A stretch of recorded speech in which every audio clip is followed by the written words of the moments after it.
This is Winnipeg Sports Talk Daily with Andrew Hustler Paterson and Michael Remis.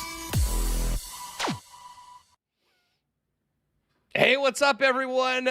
Great to have you with us on Winnipeg Sports Talk Daily. We are one sleep away from kicking off the CFL season at Princess Auto Stadium with the Bombers and the Montreal Alouettes.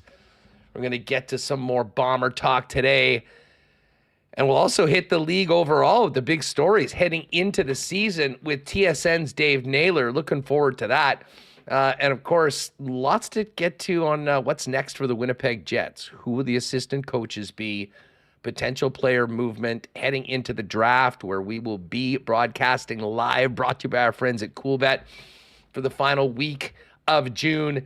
Ken Wiebe of the Winnipeg Free Press is going to jump onto the program. And to get ready for tomorrow's home opener, Pat Neufeld of the Winnipeg Blue Bombers jumping on a little later on. We'll also hear from Coach O'Shea coming up a little later on. So going to be a great, great show. I'm fired up. I want to give a special shout out to Matt Hyman, who is in chat. I was just doing the lock shop with Pat Gregoire over on the EST channel. Live at noon, by the way, if you're on sniffing around YouTube and want to join us. We're always having a lot of fun there, normally with myself and Dustin Nielsen. Matt was keeping us up to the minute with updates during the lock shop as the Sea Bears won on who else? Teddy Buckets with the game winner.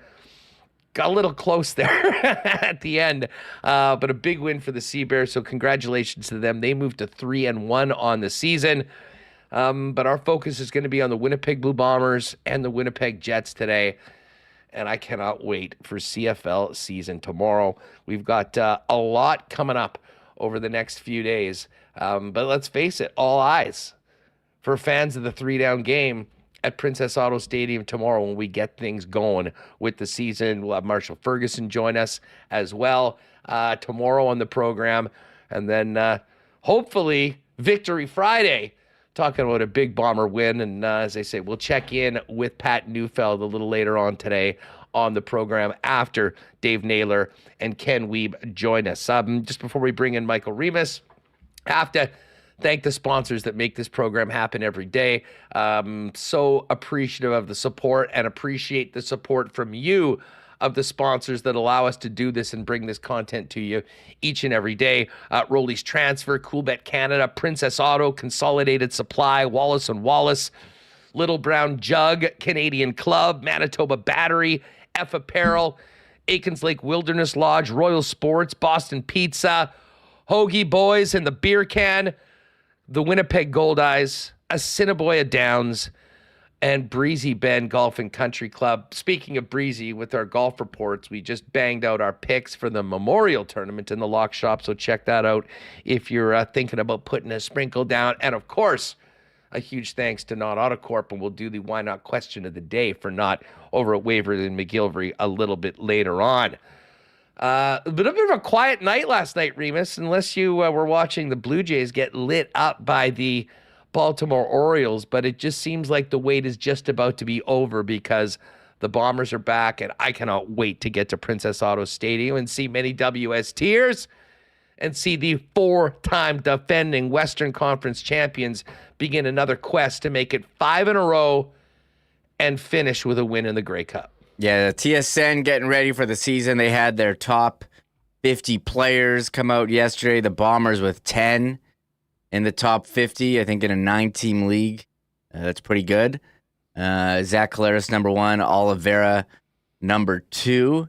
And the debates come back again about, should Collaros have been the MOP. I thought he was the better quarterback than Chad Kelly. So there was some debates of that last night. Not much else going on. As you said, Blue Jays been a miserable season for them. I wonder if changes happen. I don't know if you saw this, but I did make a note of watching a bit of the Who Killed WCW, the documentary on Crave. I was actually going to see, I don't have Crave. I was going to see if there was any other links for that. I may have to get, did you see it? Was it any good? I watched the first 10, 15 minutes, and then I had to do some stuff for this. So I'll finish it tonight. But yeah, that's what I'm doing tonight now with nothing much on as we wait for CFL season. Got ready for making my CFL picks. I'm going up against you and the EST guys on spread picks for CFL. Did you get the email from Commissioner Iwanek? Yeah, I got the email. So I got my picks in. I wasn't sure about this week. Hey, it's week one. It's week one. Week one is tough. Week one is tough. I mean, listen, this Bomber game is tough. Like, this opened at 6.5, and the Bombers are now 7-point favorites, and we haven't seen this offense or this team really at all so far this year. I mean, the Bombers certainly get the benefit of the doubt as, a team that has so much continuity. But, I mean, you're playing against a team in the Montreal Alouettes that just won the Grey Cup, very well coached. I got to be honest, I'm a little surprised that the line is as high as it is. I don't care as much about that game as far as covering the spread. It's about getting win number one. But I really do think, Reem, that this is going to be quite a significant challenge for Winnipeg right out of the gate. Even with all the continuity and the weapons that they have on offense, I'm a little more concerned at how the defense looks like, particularly without Adam Bighill in the lineup. And then special teams, what we're going to see. Listen, we know Sergio Castillo will be great. Who's going to be returning the kicks, returning the punts? And what about the cover team under Mike Miller this year, which, really took a step back last season from a traditionally very solid unit under Mike O'Shea. Now, some changes have been made to special teams, as we mentioned, now with Mike Miller, the GOAT of special teams tackling, taking over as the special teams coordinator. There's still a lot of questions about it, but that's what makes it so much fun, and I think why there's so much intrigue heading into tomorrow night. Yeah, we put out our power rankings. We still have the Bombers as number one, but there are a lot of changes, and they haven't really had, many last couple of years. The concern for me coming into this game would be they just haven't played together as a unit. Brady Oliveira, didn't play, and he's going to be starting, and I've got to make the decision. Am I putting him in my fantasy lineup this week? I mean, they give him the ball 20 times, but he hasn't played. We haven't seen Dalton Schoen. I mean, he was banged up. Dembski as well. This offense just hasn't played together. So we'll see how it goes. And you mentioned changes on defense, some changes on the O-line too, but still think they're far and away the best team right now. Not far and away, but we have them number one. The odds makers have them number one. So we'll have to see how it plays out. I think that's what makes it so interesting, because as much as you think, hey, this is such a great team, well, we know that Grey Cups certainly are not guaranteed. You can go to 4 straight, but unfortunately 2-2. But at least you got there, and they start off on a right foot against the team that you lost to in your last game. And they did ask Mike O'Shea about preparing for this one by using the game tape from the last time they played them, which was the Grey Cup where they lost. And I'm sure that was painful for some of the guys out there. Yeah, I can imagine that. Well, you know what? That might have been a motivational tactic more than anything, just to remind some of the guys about the way last season ended and who it was that did it to them. By the way, I want to give a shout out to Connor Rabchuk. Connor doing just an awesome job putting together a bunch of graphics for our social media feeds. And I know many of you are listening on the podcast. Some of you check us out on YouTube. Make sure that you're following us on X at Sports Talk WPG, on Instagram as well. We're just about at 5,000 on Insta. We do occasional contests, so you do have the opportunity to win some tickets or other things from WST and our sponsors. But, for instance, if you missed the CFL Top 50 yesterday, you can very quickly look at one graphic that Connor's put up and see where the Bombers rank. And it speaks to the reason that they are the clear Grey Cup favorite going into the year, with Zach Collaros at number 1, Brady Oliveira at number 2, and Dalton Schoen at number 4. 3 of the top 4 players in the league, Winnipeg Blue Bombers. Don't forget about Willie Jefferson, who still cracks the top 10 at 9.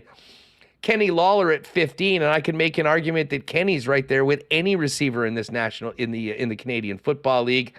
Nick Dembski at 21, Dietrich Nichols at 34, Stanley Bryant at 39. Our guest this afternoon, Patty Neufeld, getting some respect on his name at 47, and Adam Bighill at 48. 10 of the top 50, as you mentioned, Remis. And hey, this is a big reason why this team is a favorite, but being a favorite doesn't mean a damn thing. Mike O'Shea will be the first one to tell you that. And it's about going out and executing tomorrow in front of what should be a great crowd at Princess Auto Stadium. Yeah, hopefully all this rain stops and we have a nice night tomorrow for the opener. But yeah, a lot of great names, and it's amazing the number of receivers they have so high up. And I think that's the thing about the Bombers. You don't know who it's going to be. I was going to be the guy. You've seen big games from Oliveira, big games from Schoen, big games, Dembski, Lawler. They've all, contributed. And, Zach Collaros, number 1 on the list. Not the MOP, Huss, but no, number 1. And the debates did continue yesterday on social media. So, again, looking forward to the CFL season. Games all weekend, every night. And we'll see how the rest of the league stacks up against the blue and gold. Did Chad Kelly get suspended from the top 50 as well because no, he's not eligible to play? Milt Stiegel addressed this. I think he got a high ranking, and I think Milt commented that they had to rank it like he was there.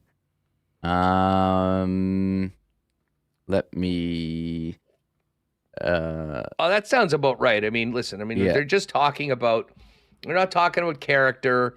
I mean, if a guy was injured for the first 6 weeks of the season and he was a top player, they would still have him on that list. So, I mean, I don't begrudge the TSN people for including Kelly based on what he had done on the field. However, and we'll talk about this with Nails when he joins us a little later on about that situation around it. I mean, I guess some bit of good news for Kelly and the Argos. The lawsuit that was brought forth by the former trainer and Argos employee has been settled. So the legalities of this situation, the book is closed on that.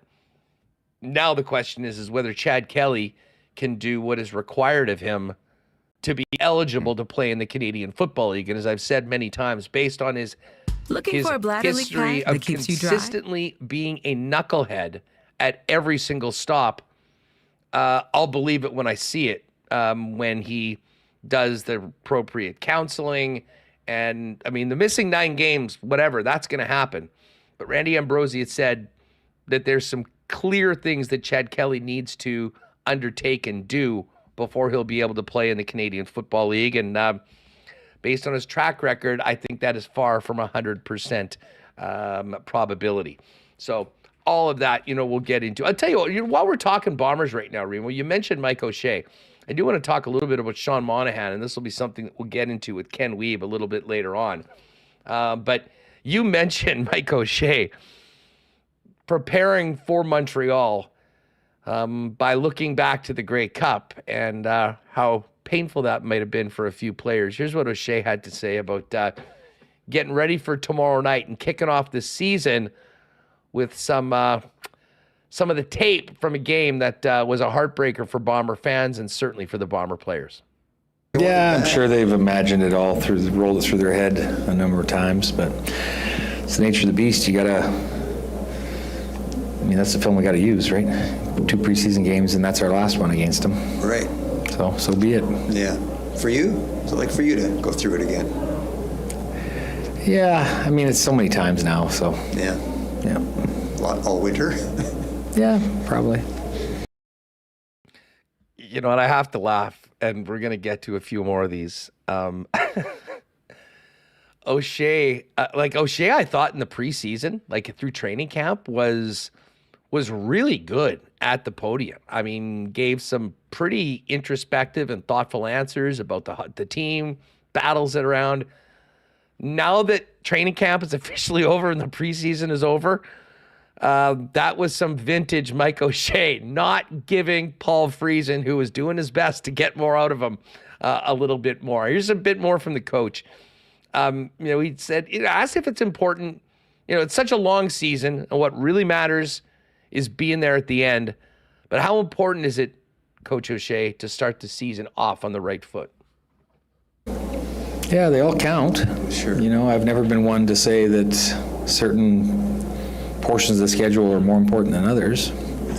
Obviously, at the very, very end, those games are the most important when it's lose and go home. But it's always in front of our crowd. You want to, play to the level that the fans expect and that they can be proud of. Yeah. All right, so there's the coach reminding everybody that they all count, Reem. But They all count. Listen, we laugh because it's true. But I think he did say, it's not quite a playoff game where it's losing, you go home. But even as the favorites, you got to earn your way to that spot. And it starts tomorrow night in a game that I think will mean a lot to every single player in that locker room that was in the Grey Cup last year. And I guarantee you it's going to resonate very much so with 30,000 plus at Princess Auto Stadium that'll be filling the stands wearing blue. Yeah, I think I'm going to see the Alouettes jerseys on the field and Cody Fajardo taking snaps and just going to bring back horrible memories where it's Cody Fajardo's not going to lead this 80-yard drive for them to win the Grey Cup, but it happened, and I think we'll be it's gonna hurt for a long time, man. Just as an aside, you bring that up, and I know we've known for a long time that the Bombers are opening up the season against Montreal. I have thought about the end of that game so much this week, and it's come up a couple times with us on the program. And we've told the story before about us literally being on the field, right in the corner, with all the assembled media, ready to go on the field as soon as the game ended. And the game ended the way that it did. And as stunned as the Bomber players were, if you had a camera on myself and Michael Remis, we would have been right there. To be fair, I was actually secretly recording you, hoping to get your reaction to when they win. But I don't think I've told you this. I just felt bad after, so I stopped. I recorded you. I forget which play it was. It was, and you're just you just went like this. Your head was just was ugh. It was the third down. I think it might have been the first down conversion, where he hucked it up. Or it was a 3rd and long and he hucked it up to, I forget who. And you were just and that was when you knew. I think I stopped. I felt bad. I hope you deleted that. I'm not showing it to anyone. I'm sure it's still there. Yeah. Remis does a pretty good job of holding those clips. There's a couple more from O'Shea. Let's it's not about last year, it's about this year, guys. Here's O'Shea. Here's O'Shea on what kind of team the Bombers have this year. I think we're going to be good. You could have asked me that 6 months ago, I would have said we're going to be good. Now you just have more evidence, Ian? Well, when you fill in those pieces that you're looking for, and they were good pieces when they came in. It's nice to see how they fit. But the core group has remained the same, and they're all very talented, all in, very committed guys. So, I think that was an easy answer 6 months ago, and it's easier now. All right, Bomber head coach Mike O'Shea. And one more from Coach. He was asked if they could actually be better than last year. Well, I don't know what the record's going to look like, but the team will be very, very good. And everybody that was on the team before is committed when they go away, like every professional athlete does, like every Olympian, like every guy who's playing a high-level sport. They commit in the offseason to be better than they were. So, and I understand their commitment level is high. These guys are, high character, extremely committed individuals. So they took the offseason and they committed to be better. So if you understand that, I believe we're going to be better. What the record looks like, who cares? It's not, but we're going to be good. Letting everybody know the Bombers are going to be good. They'll have an opportunity to show the entire Canadian Football League, and most importantly, their fans that tomorrow night, 7:30 Princess Auto Stadium. And I said, look, the weather doesn't look great, but it doesn't look terrible for tomorrow. It's going to be a mix of sun and cloud. Said a 30% chance of showers late in the morning and in the afternoon. The wind's going to be 40K, gusting to 60. I imagine that'll die down somewhat in the evening. So it probably won't be the shorts, T-shirt weather that it looks like we're going to get Friday right through the weekend into next week. But it'll be a hell of a great atmosphere, I can tell you that. If you haven't already, see if you can get your hands on some of the remaining tickets, and we'll see. What are the Bombers at? 5 or 6 straight sellouts last season? Would be a hell of a way to start off the year with a sellout in the home opener, welcoming the 4-time defending Western Division champs back to the stadium tomorrow. We'll get to the Bombers and the rest of the CFL with Dave Naylor. We'll have Pat Neufeld, who's always a great interview, join us in the second hour of today's program after Ken Wiebe jumps on for some hockey talk. And by the way, Reem, we should remind people, if you want a great interview from the Bombers, and we'll definitely get this individual on with us, but we did the YouTube raid yesterday after the show to Ed Tate and the Winnipeg Blue Bombers live pod that follows Winnipeg Sports Talk on once a week. He had Sergio Castillo in, and Remo, I don't know how much you caught of that afterwards.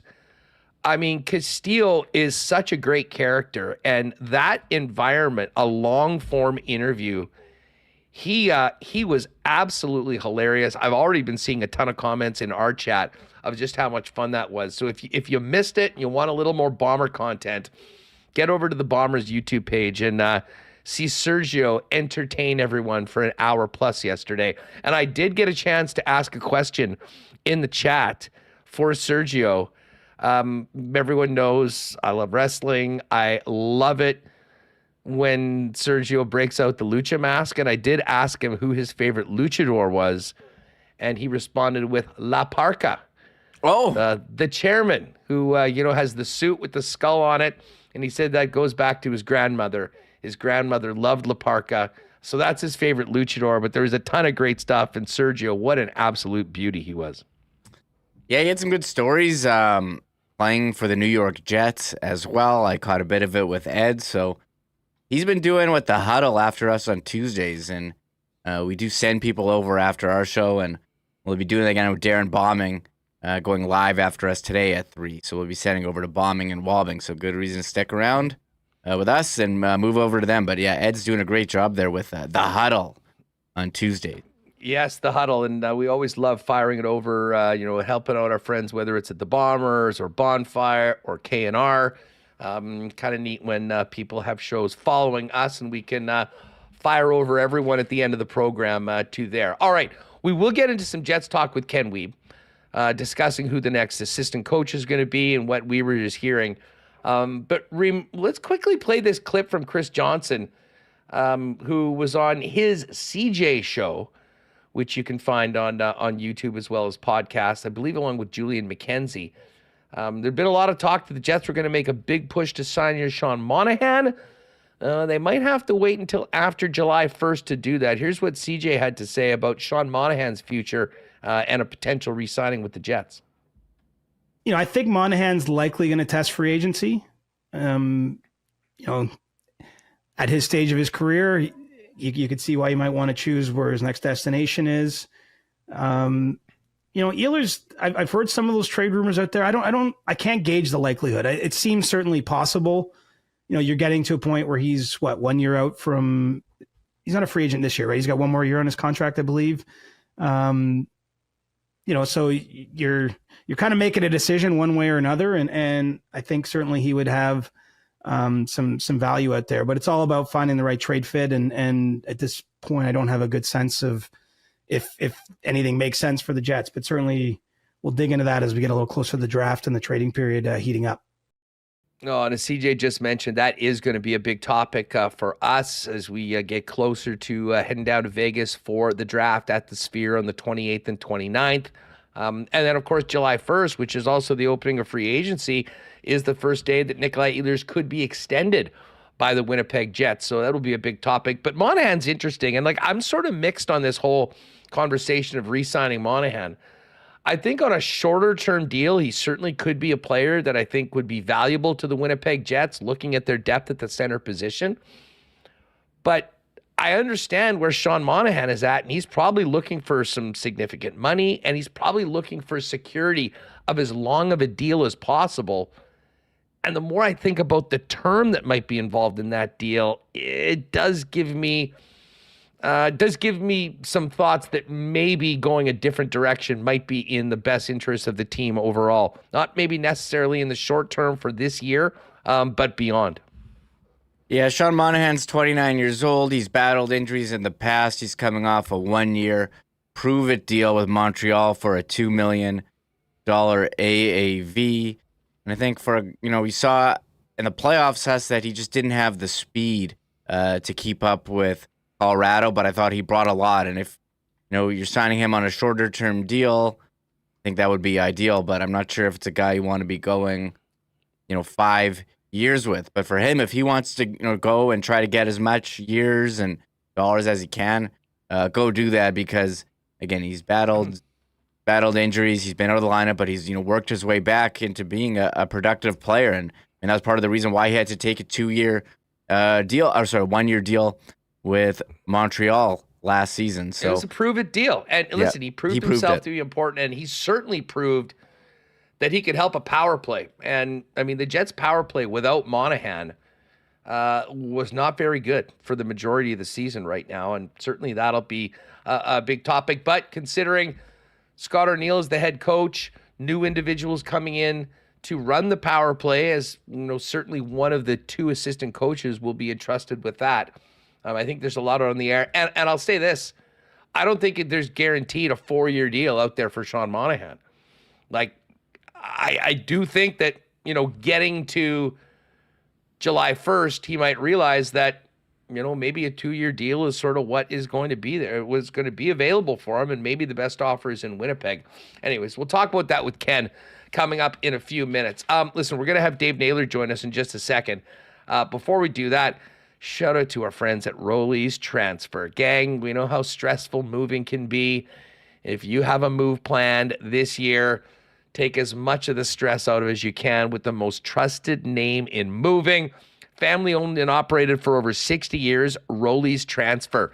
What you're going to need to do is get over to their website. They've got a brand new relaunched website at Rollys.com. You click on that request a quote feature, let them know where you're moving, when you're moving, how much you need to move, and the friendly folks at Rolly's will turn it around quickly with a very competitive quote for you to get you moving wherever you're at. Of course, they're throughout southern Manitoba as well with their extensive logistics business, so they pride themselves on the best service and the best rates in moving in Manitoba. For your next move, use Rolly's, Manitoba's most trusted name in moving services for over 60 years. Find out more and request your quote today at Rollys.com. And a big thanks to our friends at Consolidated Supply. Man, they're busy right now. Of course, golf season is well underway. They've been working extensively with the golf industry in Manitoba for a number of years. Of course, they are the club car dealer in Manitoba and have some incredible golf carts and other vehicles from Club Car available. But they're also the leaders in irrigation systems and artificial turf, and have other great options for your property, including hot tubs and amazing outdoor kitchens. All the Crest power tools with the new line there, including the robot mower, and they are the leaders in small engine parts and repair. Pop by and see them at the showroom, open to the public, 1395 Niagara Road East, and find out more online at cte.ca. Of course, you're going to need batteries for all of those tools and equipment, and of course, all the toys you're using this summer. When you're thinking batteries in Manitoba, there's only one spot to go. That is Manitoba Battery, now with 2 locations, Logan Avenue and the new location on Dovercourt. Donnie and the gang pride themselves on allowing Manitobans to shop local, get the best deals in town, beating the pants off the big box stores when it comes to price. And the service is second to none. They'll deliver your batteries to you for free anywhere inside the city of Winnipeg perimeter with any purchase over $60. It's just that easy. Give them a call today or order online and check out all the sales going on at manitobabattery.com. And as we bring in Nails, you know what tomorrow night is? It's kickoff for the CFL at Princess Auto Stadium.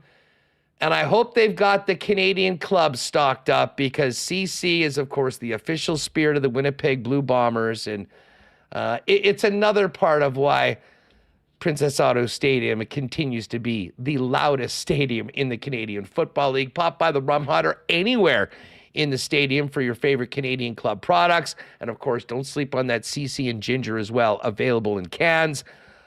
Canadian Club, proud sponsors of the Bombers, and you can pick up Canada's favorite, oldest Canadian whiskey on your next trip to your Manitoba liquor marts. All right, it's not CFL kickoff without a visit from TSN's football insider, Dave Naylor, on Winnipeg Sports Talk. Nails, what's up? Great to talk to you again. Good to talk to you as well. I'm a little tight on time today, so I'm not going to be able to be here long, Hustler. And, your show is so successful. You got so many sponsor reads, so many people throwing money at you. You haven't got time for your guests. Hey, we got to pay the bills here, Dave, and I know you do as well. Well, here, first up, let me just quickly ask you about this matchup tomorrow night at the stadium. A Grey Cup rematch. Should be a great atmosphere. The Bombers still the favorite right now, but a bit of a different look, and we haven't seen a lot of this team so far in the preseason. And then the Montreal Alouettes come in. Last year at this point, they were the longest shot to win the Grey Cup, and they went out and did the job. A hell of a way to start the season tomorrow in Winnipeg. Yeah, I think Montreal doesn't think it's a hell of a way to start the season. Actually, they feel like they should probably be starting home, and they don't like the fact that they're on the road off a short week. They played a Friday preseason game last week, and now they're on the road on a short week against Winnipeg. So they don't love this. I got that sense from talking to some folks there this week. But look, this is very much the same Montreal Alouette team that's going to roll into Winnipeg that was at Tim Hortons Field last November. I mean, it's funny because a lot of teams, when they win the Grey Cup, they're at the top of sort of their building cycle. The Owls were on like the first floor of their building cycle last year. Oh, I think we just lost Dave. See if we... Yeah, Dave, we just lost you there. I don't know if we can see it. It was weird. You sort of turned around and came back in. Maybe you can pop back in and we can get back in. Rima, I didn't really think about that. The Owls did win the Grey Cup. They are starting on the road against a team that they beat. Both teams, though, did play on the Friday night. So the turnaround time for both is the same. Although when you add in the travel, it does add a little bit more for the visitors. And interesting angle that Dave just brought up. Yeah, I mean, hey, I get it. They're the Grey Cup champions. They want to start off at home, and fortunately, they had to take a short week for them. I know the Bombers had a short week as well, but it was at home, and they're able to adjust accordingly. Yeah, listen, I think the Alouettes, just hearing that from Dave, are going to come in probably with maybe even a little bit more of a burr in their saddle. Dave, are you? There, Dave's back, and now I think I can hear us. We lost you there for a minute, but you bring up a great point about Montreal. I mean, they did win. You probably feel like they should be hosting it. And listen, all the teams that played in the preseason played last Friday, but you add in the turnaround and the travel, and this is maybe not an optimal way, especially considering the opponent as well.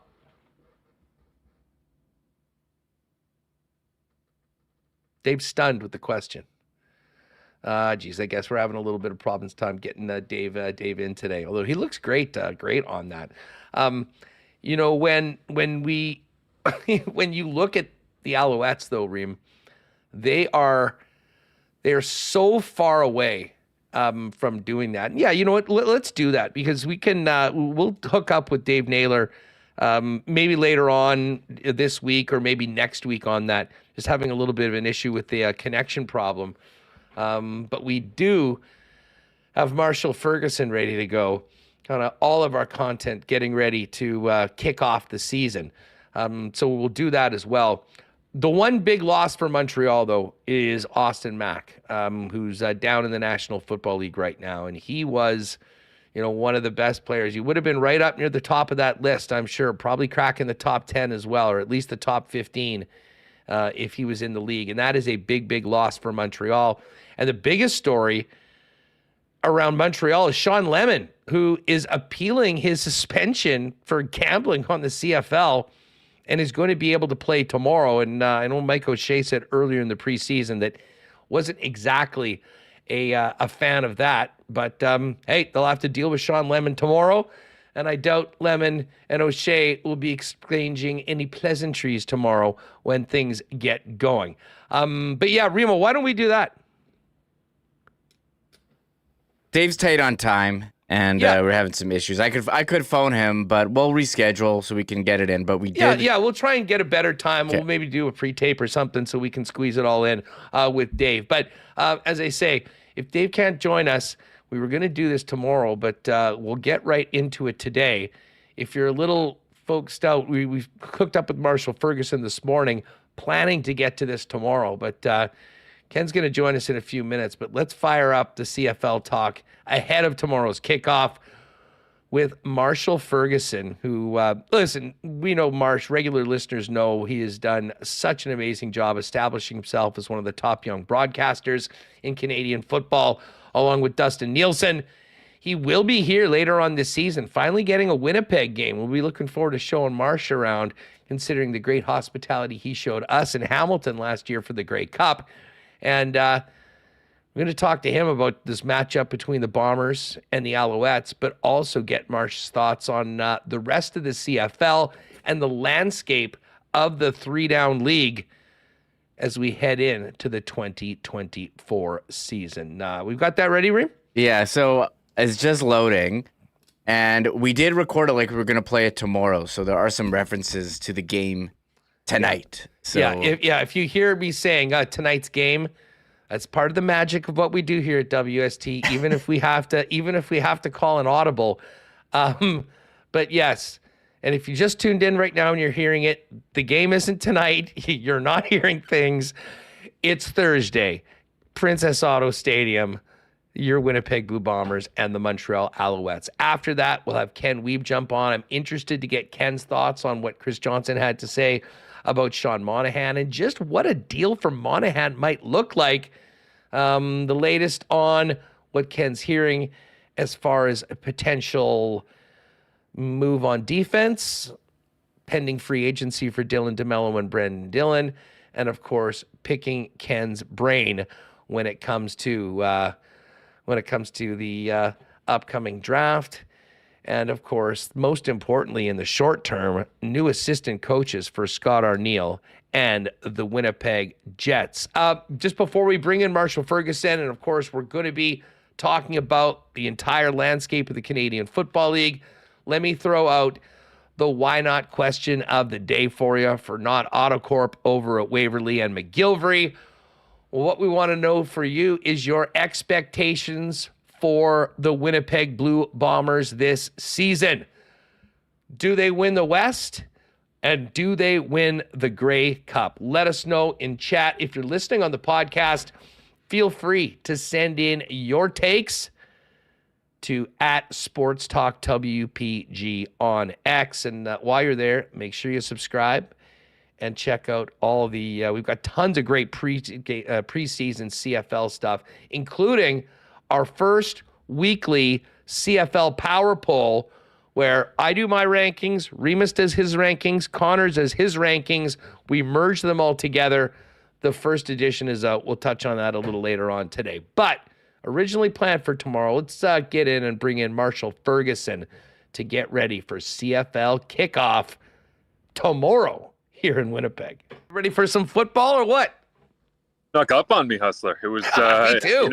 you think that it's, oh my God, we are so long from the draft until camp started. Man, there's days where camp and the lack of storylines, in all honesty, through training camps kind of feel like they're dragging, and then all of a sudden it's like, hey, it's kickoff Thursday, and you're like, oh, sure, okay, yeah, we can play football if you want. That's good. Let's focus first in on CFL kickoff tonight here in the Peg. We did our power poll. A lot of people were certainly looking at the odds, have the Bombers as the team to beat this year. Are the Bombers number one in your league? And how big is the gap between Bombers and the closest teams right now going into the season, realizing that a lot will change once we get in? Yeah, I've BC is a really interesting one to me, because anytime you're hosting a Grey Cup, I think inevitably there's going to be that hosting pressure and those storylines, and can they do it at home, and can they make it to be there at home? We do this every single year. It doesn't matter whether you're in the East or the West, right? So I think BC is an incredibly talented, deep roster.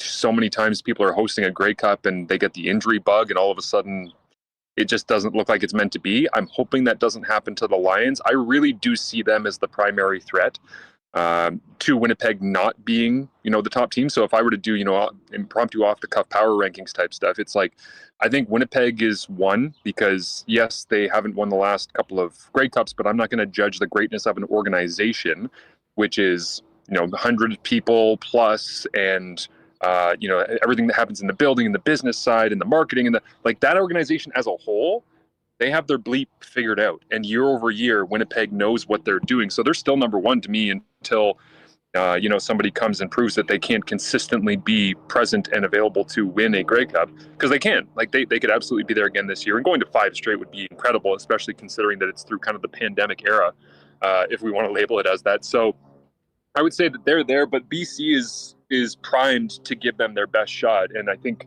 so often in sports, we see it in the Stanley Cup playoffs all the time. We see it in the NBA.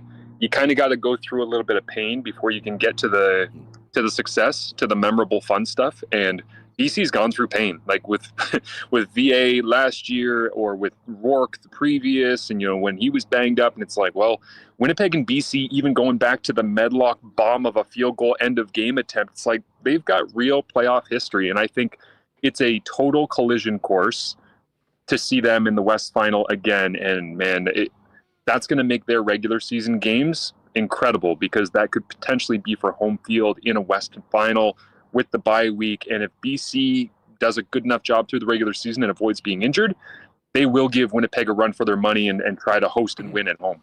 Well, and you make such a great point, Marsh, and it kind of reminds me of last year. I mean, we remember the games between the Bombers and the Lions. I mean, the Lions making a statement and waking everyone up that they were a real legit contender by coming in and whipping the Bombers here in the Peg early in the season. And then it came down to that rubber match late in the year, and probably the game of the season in the regular season between the Bombers and the Lions, with the Bombers with that big late comeback to win in overtime. We'll definitely be circling those Winnipeg BC matchups on the calendar tonight. What about the Grey Cup champs? It still sounds a little weird. And we've been talking this week, like thinking back to going through that fourth quarter and being down on the field, ready to go out, and Cody Fajardo getting it done. Last year at this time, Marsh, when you pulled up Coolbet and looked at the odds to win the Grey Cup, the Montreal Alouettes were dead last, which should give hope to every other team in the Canadian Football League, to be honest. Yeah, they come in a very different situation, though, this year. I mean, they're not a team that's being overlooked. They're the team that has the rings. How different is this team this year coming in, and how will last year help them right out of the gate?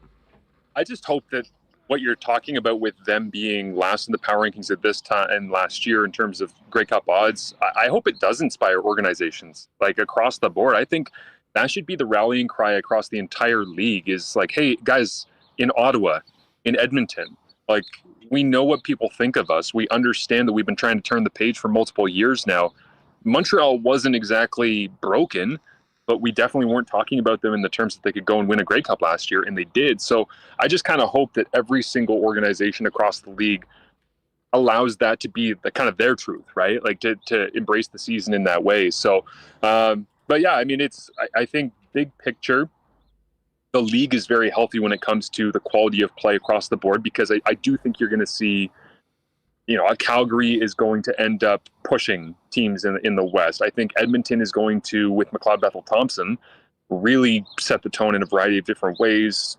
He's probably going to steal a game or two that they wouldn't have won without McLeod Bethel-Thompson, which is going to change the standings and bring everybody closer to 500, which creates parity, which makes for great drama, which means playoff fights down the stretch and all the rest. But, I mean, in the East, to answer your question, like Montreal, the way that they did it was not a fluke. It was ingrained from day one of training camp. Jason Moss came in and said, people don't care about us. None of us should care about that. Like, we have everything we need in this room. I did more than half of Montreal's games last year, including the radio broadcast of the Grey Cup, calling them. So I was in kind of following them around and being close to the media stuff all week long and interviews and all the rest. And they just had this mentality of, and I know that Cody's, branded that whole bleep you just watch and all that kind of stuff, but it's like they are at their best when they have kind of that Jason Moss quiet resiliency and just refuse to go away kind of feeling about them. And when they are scrappy and underdogs and all the rest, that's when Montreal plays their best, I think, under Jason Moss. So Cody Fajardo's the perfect quarterback because he's not going to do things the pretty way. He's not going to do it flashy. He's not going to throw for 500 yards. He's not going to blow teams out consistently and show that he's the dominant powerhouse. But you let him get hot and he'll tinker away and find ways to get his team into the end zone. So I think Montreal, I'm not going to say that they are the favorites to win the East just based off of last year, but I certainly think we will be, by Canada Day, we'll have a pretty good sense for who's real and who's not, right? And part of that I'm staring directly at is the quarterbacking situation for the other three teams in the East, because we know what's happening with Chad Kelly not being around for at least the first half of the season. Unproven guys coming in behind, they might have a good game here or there. Can they string them together and can they actually lead that team? That's yet to be answered. I wrote an article about Bo Levi Mitchell going into Calgary on Friday night for CFL.ca, where I basically said it's great that Bo is playing in Calgary week one because we don't know what his health is going to be for the remainder of the season. And I'm not doing the, he's injury prone and his body's breaking apart because he's getting old. The reality is, like, he's just had bad luck. He's had freak situations happen to him. However, you can't be healthy all the time. You can't be perfect all the time. So what is Bo going to look like by Canada Day, by August long weekend, by the time we get to Labor Day? Those are all huge questions, I think, for me. And then when it comes to Ottawa, like Drew Brown coming in and 16 of 26 and does the halftime interview in their preseason game on TSN and says, yeah, we suck. It's like, was that a message sender? Was that a guy like trying to pick his team up? Was that him trying to make people aware that he's going to be self-critical and he's okay with people criticizing him because he's highly critical of his own play?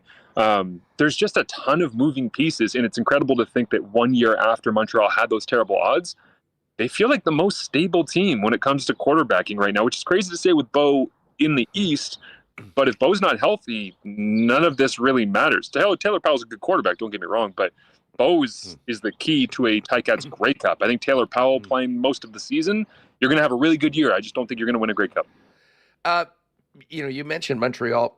Thinking back to last year, they were 11-7, and they were 11-0 against the bottom 5 teams in the league, and they were 0-7 in the regular season, and then had that crazy game against Toronto with all the turnovers, and then that incredible finish to the game against the Winnipeg Blue Bombers. I'm with you that they are the most stable team coming in. And I think a lot of that goes to the quarterback and the coach. Quarterback and coach, as you sort of laid out, so important in all of these other spots. Let me ask you about the Ticats. You kind of laid out the situation with Powell and BLM getting the start right away. How big of a difference can Scott Milanovich make this season? Huge. Everywhere that he's gone and actually coached, Edmonton notwithstanding, he's made a huge positive impact on everyone around him. And that happens with bringing coaches in, developing them, finding people that think the same way that he thinks, finding people that challenge him to try and do things a different way. But he's a straight shooter, man. Like, Scott Milanovich is, let's figure this thing out together. No BS. Like, he does not mess around. And to see him crack a smile or two at training camp, I was actually surprised because I think he knows what the workload is in front of him to try and get the organization to the place that they all feel like they should be. The style of game that he plays, the way that he He calls a game. I really do think it fits Bo Levi Mitchell well. And the most interesting part of their relationship, kind of more so on the quarterback coach dynamic rather than as people, is that with Tommy Condell, who was the offensive coordinator, is now with the Red Blacks, it was very much, okay, everybody get on the whiteboard and let's throw everything at this thing and let's figure out how the best way to do it together is. Scott Milinovic came in and was like, no, my way is the right way. And if you guys want to have success, you're going to do it my way. But Bo told me as the season went on, while Scott was there, that essentially, as you earn Scott Milinovic's trust, he lets you get on the whiteboard once in a while. And he lets you start to, okay, but like, this is the way I want to do it. But Bo, okay, you've done it my way. Now I see that you can. Now let's grow this. Let's evolve this play. Let's put an extra little twist on this route combination. Or, hey, when you get that coverage back in Calgary 5 years ago, I remember seeing a clip of you doing this to them. What would you do with my plays? So it becomes more of an open conversation. And I very much get the sense that they have been working together kind of hand in hand throughout this offseason of, okay, you're still going to do things my way. Everyone has to do it the way that I've designed this offense, but I've been here with you now. We've worked together. We've seen what the potential is. And what I'm really excited to see in Hamilton with Scott Milanovic is how much wiggle room does he give Bo? How do they work together? Will it actually come out on the field where you can see, if Bo has a really bad game or gets super frustrated, is he going to be angry at himself? Is he going to be angry at Scott? I'm not saying that's going to happen, right off the bat in Calgary or anything, but there will be ups and downs throughout the season, and how they kind of work through that, I think, will be the most telling part of that relationship, because Scott is certainly in control of that offense, and Bo really liked the freedom that Tommy Condell gave him, but it might have been too much. So maybe reining it in is the best thing for Bo this season. Marsh, while we stay out in the East, the last time we saw the Argonauts on the field in a meaningful game, they had an epic faceplant in the East Final with whatever it was, 9 turnovers. And since then, the offseason, I think, has been an unmitigated disaster, focusing on the Chad Kelly situation, but also a big-time exodus from a defense that was at the top of the league last year. Where are you at on the Argos right now, and how much dialed back should the expectations of this team be, considering everything that's happened since they last played a meaningful game? It's made the East a hell of a lot more interesting, and selfishly, as somebody who calls games in the East, I'm excited for that. And it's not that I don't want Chad to be on the field, or that I don't want anybody to have to go through what that trainer did, what he did. I mean, it's just a terrible situation, I think, for all involved, including CFL fans, because you'd like to see the reigning MOP be on the football field. But at the same time, it's made the East this kind of toss-up, to be honest, right? Because it's like, okay, Montreal won. Do we trust them? Yeah. But it's not, it's not like a 10 out of 10, like locked in stone. Whereas Toronto, the last couple of seasons going into week 1, you're kind of like, oh, that's a good football team. Like, they should win the East. And so Hamilton's got a ton of questions. Ottawa's got a ton of questions, right? You have to put an exclamation mark and underline that one. But for Toronto, I think what I'm most excited to see about them this season and beginning this weekend is they're going to have to go through adversity. And it's not that they haven't gone through some the last couple of years, but it's been kind of a charmed existence with Ryan Dinwiddie. Like, by and large, it's, Dinwiddie comes, hey, I have McLeod, and then it's, oh, I transitioned to Chad, and then, oh, look, we're still winning a ton of games, and oh, our defense, oh, we have a great defensive coordinator. It's like, okay, this is where it gets hard. And if you are going to be a champion and do what Winnipeg has done, which is be in the last 4 Grey Cups, you got to go through some tough stuff. Like, it's not supposed to be super easy and you walk through everybody. And so I'm excited to see Toronto have to face adversity and figure it out. And to do that, I think, on the fly in season with an evolving quarterback room, not even speaking of injuries and anything else that could come with it, to me, that just screams that Toronto is going to be fighting middle of the pack in the East for most of the year. And it's going to come down to how they gel by the time that we hit October, November. It's a little ironic that their former quarterback in that duo with Chad Kelly signed with the Edmonton Elks, and now they've got MBT and Trey Ford, who I think is very much capable of coming into games. And I mean, he basically won most of the few games that Edmonton's won over the last couple seasons.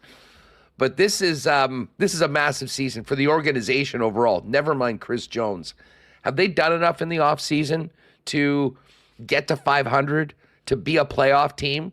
And how do you see that battle between them and the Saskatchewan Roughriders, who've had a pretty significant offseason, including bringing in Corey Mace, who was the mastermind of that Toronto defense?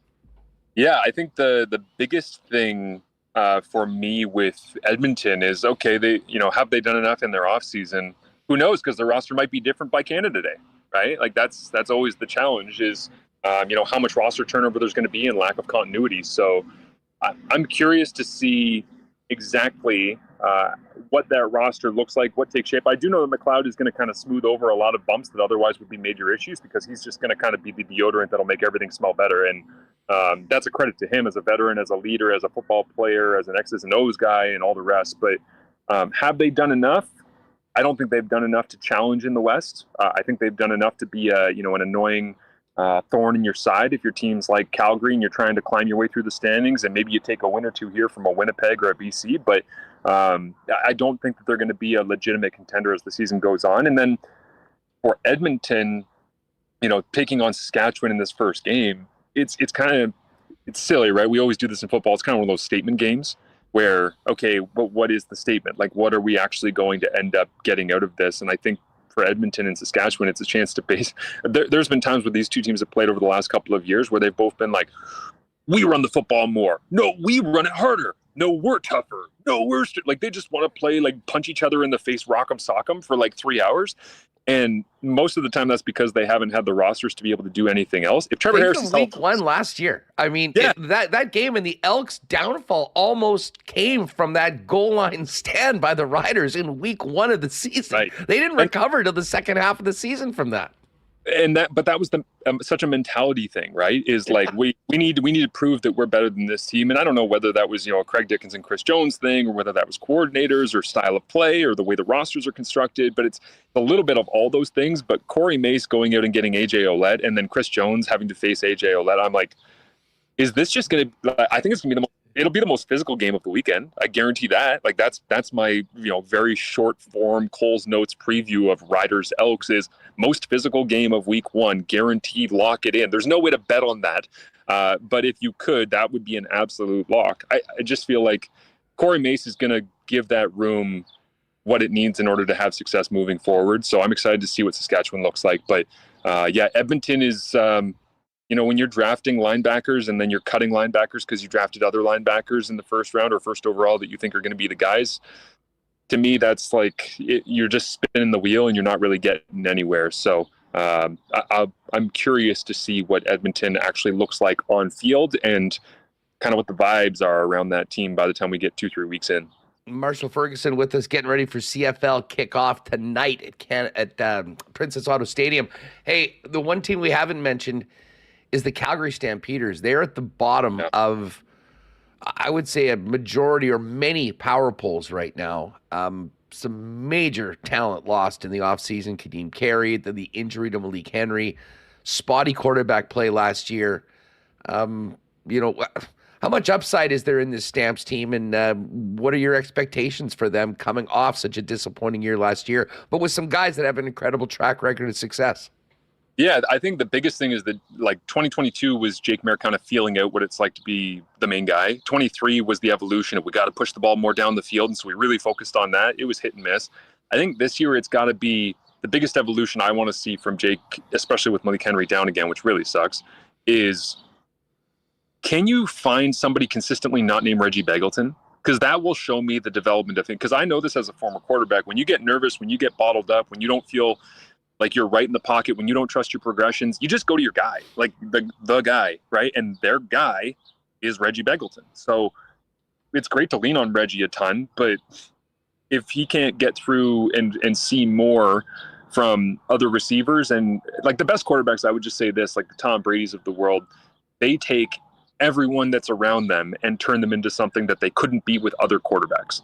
That's how I always kind of judge it, right? Is you see a receiver that should be a 20 catch guy and he becomes a 40 catch guy, and all of a sudden, he's the hot ticket in free agency because he's the next up and coming thing. Well, he basically was that because his quarterback created that out of him. You're not going to get that from every quarterback. So I think Jake has the capability and the potential to get the best out of a lot of people around him. That's what I want to see from him. And then I think they've done a great job with their Canadian ratio, with their depth, the way that they spread it around. I have some concerns about their offensive line because that was a sore spot last year, which didn't help Jake. But if they can shore that up, get good linebacker play like we know they're going to get with Micah Awe and Cam Judge, I think their back end is going to get a little bit younger, have a little bit more Canadian flavor. Calgary's nipping right at the back of the heels, I would say, in my thought process of the West, with your BCs and your Winnipegs. They're not there, but I think they're the closest thing because I just haven't seen what Saskatchewan looks like yet, and I have my doubts about Edmonton. Marshall Ferguson with us. Marsh, I'm so fired up. We actually get you coming in for a game here in the Peg. You're going to get a chance to see and call a game from Princess Auto Stadium. I know. We have to show you around. I haven't called a game in Winnipeg since 2019 Ticats radio, I think. So that feels like a lifetime ago, certainly. But yeah, I'm super pumped to go out and see you guys and be out there and have some fun. Well, considering the fun that we had with you and your hospitality in Hamilton last November, we will definitely turn it around and then get the whole gang together in BC a few weeks later. Yes. For the Grey Cup. Great stuff. Fill people in on what you're doing at CFL.ca, because obviously we'll miss you for the first couple of weeks on the TSN broadcast, but there's still a lot of content coming from between your ears. Yeah, trying to get stuff out. Write an article or two per week on CFL.ca, do the podcast on Canadian football perspective. Whenever I get an opportunity to kind of throw those up. If something's bothering me, as you say, rattling around my skull, I try to do some audio therapy where I just talk it out on microphone to myself and then release it for everybody to listen to and make fun of me. So do those things, and then just chipping away and trying to get a grasp for what the season's going to be like. It feels like we have a ton of questions to answer, and I think the best part about the CFL is we can go into every year and never do we say, even though Winnipeg's great, we never say Winnipeg's a lock because they have the best quarterback and there's no way that they don't win the division and win the Grey Cup and he's the MOP, and it's like, anything can happen. That's the joy of the CFL. Anything can happen at any point. So I love the chaos of it because I go into every season not having a damn clue what's going to happen, which is not really what you want to hear from your analysts.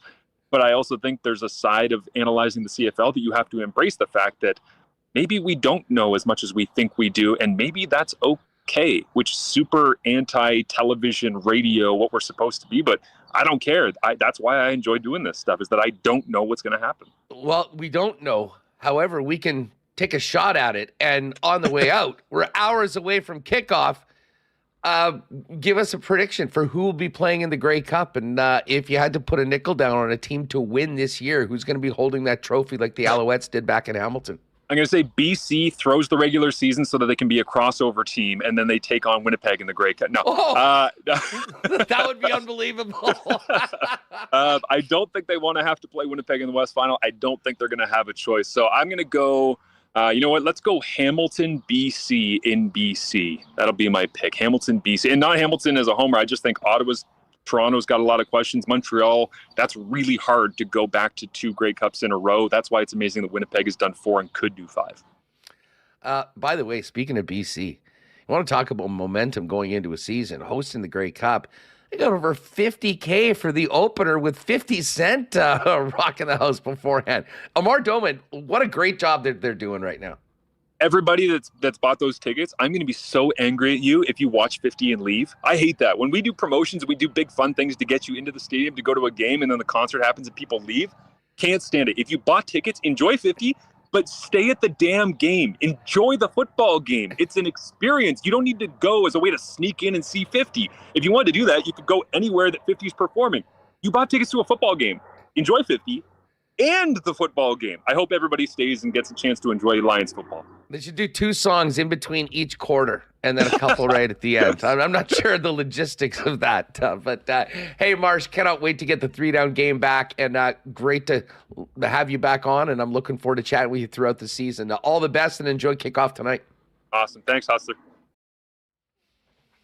All right, great stuff from Marshall Ferguson. Gang, you know where to be tomorrow night. It is Princess Auto Stadium, 7:30 kickoff, but get there early. The Princess Auto Tailgate Zone has expanded. It is even better. Bring the kids down as well. They got all new inflatables and great deals on grub and bevies before the game. $3.50 hot dogs, burgers. I think they've got a barbecue place there. I was reading in what the Bombers were sending out. $3.50 pop, $5 beers. That area, the Princess Auto Tailgate, has just grown year over year and game after game. And you know everyone will be packing it beforehand. And, of course, the first official home game as Princess Auto Stadium for the Bombers tomorrow night. And speaking of Princess Auto Stadium, do not forget about Canada Day, July 1st. Huge, free celebration. All are welcome. Inflatables, food trucks, entertainment all day long. Main stage begins at 3, headlined by Doc Walker and the Sam Roberts Band. All free. We'll see you there on Canada Day to celebrate the nation with Princess Auto. And, of course, your Winnipeg Blue Bombers. Hey, folks, if you've got fencing needs right now in town, might I direct you to the experts, the reigning heavyweight champs of all things fencing and overhead doors, Wallace & Wallace, doing it since 1946. Hey, you've seen their fences and trucks all over the city. If you need the security and protection of a new fence, or if winter did a number on your old one, give Wallace & Wallace a call. They got vinyl, ornamental, welded wire, chain link, or wood fences. And hey, if you need a new garage door, Wallace & Wallace also has Winnipeg's largest selection of overhead garage doors. All you need to do is give them a buzz, 452-2700, to arrange a time for one of their experts to come out and give you a free estimate. Visit them at wallacefences.com or pop down to their showroom on Lawson Road off of Kenniston. As we get closer to the summer wedding season, guys, if you're looking into your closet and realize you need to up your menswear game, get on down to F Apparel at 190 Smith Street downtown. Custom suits beginning at $400, along with chinos, golf pants, custom shirts, both tucked and untucked styles, and an incredible selection of menswear accessories. 15% discount for wedding parties. If you're involved in a wedding this year, make sure to talk to the guys about getting your suits from F Apparel. They've got a great promo on as well for 2024 high school grads. 190 Smith Street downtown. One stop is all you need. Make an appointment and find out more online at EPHapparel.com. And a shout out to our friends over at Aikens Lake Wilderness Lodge. Already seeing some monsters getting pulled out of the lake. Cannot wait to get there later on this year. If you're looking for a world-class fly-in fishing opportunity where you can be on the water in less than 2 hours from the city of Winnipeg, Aikens is the spot. And listen, as incredible as the world-class fishing is, the hospitality of the Terren family and the Aikens team might even be better if that's possible. Find out about remaining 2024 summer fishing season availability today at aikenslake.com, and make sure to follow and check out all of their socials at Aikens Lake. All right, let's get Kenny Wiebe in here. It is time for everyone to trademark wake up, because Ken is on WST. What's going on? How are you? Good afternoon, Hustles. Good to be with you. Life is good. A little windy out there, but getting ready to do a little packing. Big golf weekend at Clear Lake, as you know, with the Gray Owl on tap here. So that's fired right. up. I was at the ballpark with our pal Andrew Collier. Yeah, he's fired up too. Who is a longtime member of the Gray Owl crew, and perfectly timed with the fish. Heading on the road for a few days. See Cashman out there, always a great event. Hey, listen, before we dive into the hockey. Hey, nice work on the tarp pull, by the way. Although I did appreciate Andrew's call out right after. That whole story was so funny. I was with Mike Gwynn. I wanted to just go down and say hi to him. And for when Andrew comes on the program next, we do have a full video of the entire team. Like, the operation of pulling the tarp was significant, and it was all hands on deck. So I was just sniffing around, like we're wondering how much the tarp cost. That was the conversation Windog and I were having. So I went to grab it, and he pulled it as if I was putting the finishing touches on the tarp. So we did have some fun with that. Great weekend over with our friends at the Winnipeg Gold Eyes. Speaking of which, Other duties as assigned, Huss, right? Other duties as assigned. The other duties as assigned was getting wins. And how about this? A little walk-off for the Fish today. Okay. They were down 3-2 heading into the 9th inning. Huge crowd for the game, for the 11 a.m. start. And nice win for the Gold Eyes. Great series. Awesome team so far. I know some people were a little spooked by the 0-4 start. It was a really tough spot going down to Cleburne before a couple players had joined the club. They are rolling right now, and we're looking forward to seeing everyone. Less than 2 weeks from now, by the way. If you haven't got your tickets, we've got less than 10 left. Go to winnipegsportstalk.com. Hopefully you'll be able to join us, Ken. We've got a spot for you if you are planning to be there on the 18th of June. You'll be able to it written down in my new calendar. Patio, the brand new patio party for WST. So anyways, get those before they're gone. But just quickly before we get to hockey, you did a little bit of Bomber work in training camp. What do you think about the blue and gold going into this season? Unfinished business tour after falling so close but short in last year's Grey Cup and starting it off tomorrow night against the team that they lost to. Yeah, it'll be super interesting, Huss. You always wonder. You do some of the training camp stories, and you in our position, you kind of wonder about some of those features. How many of those guys are still going to be around after the last cuts are made? But I did write about Ontario Wilson.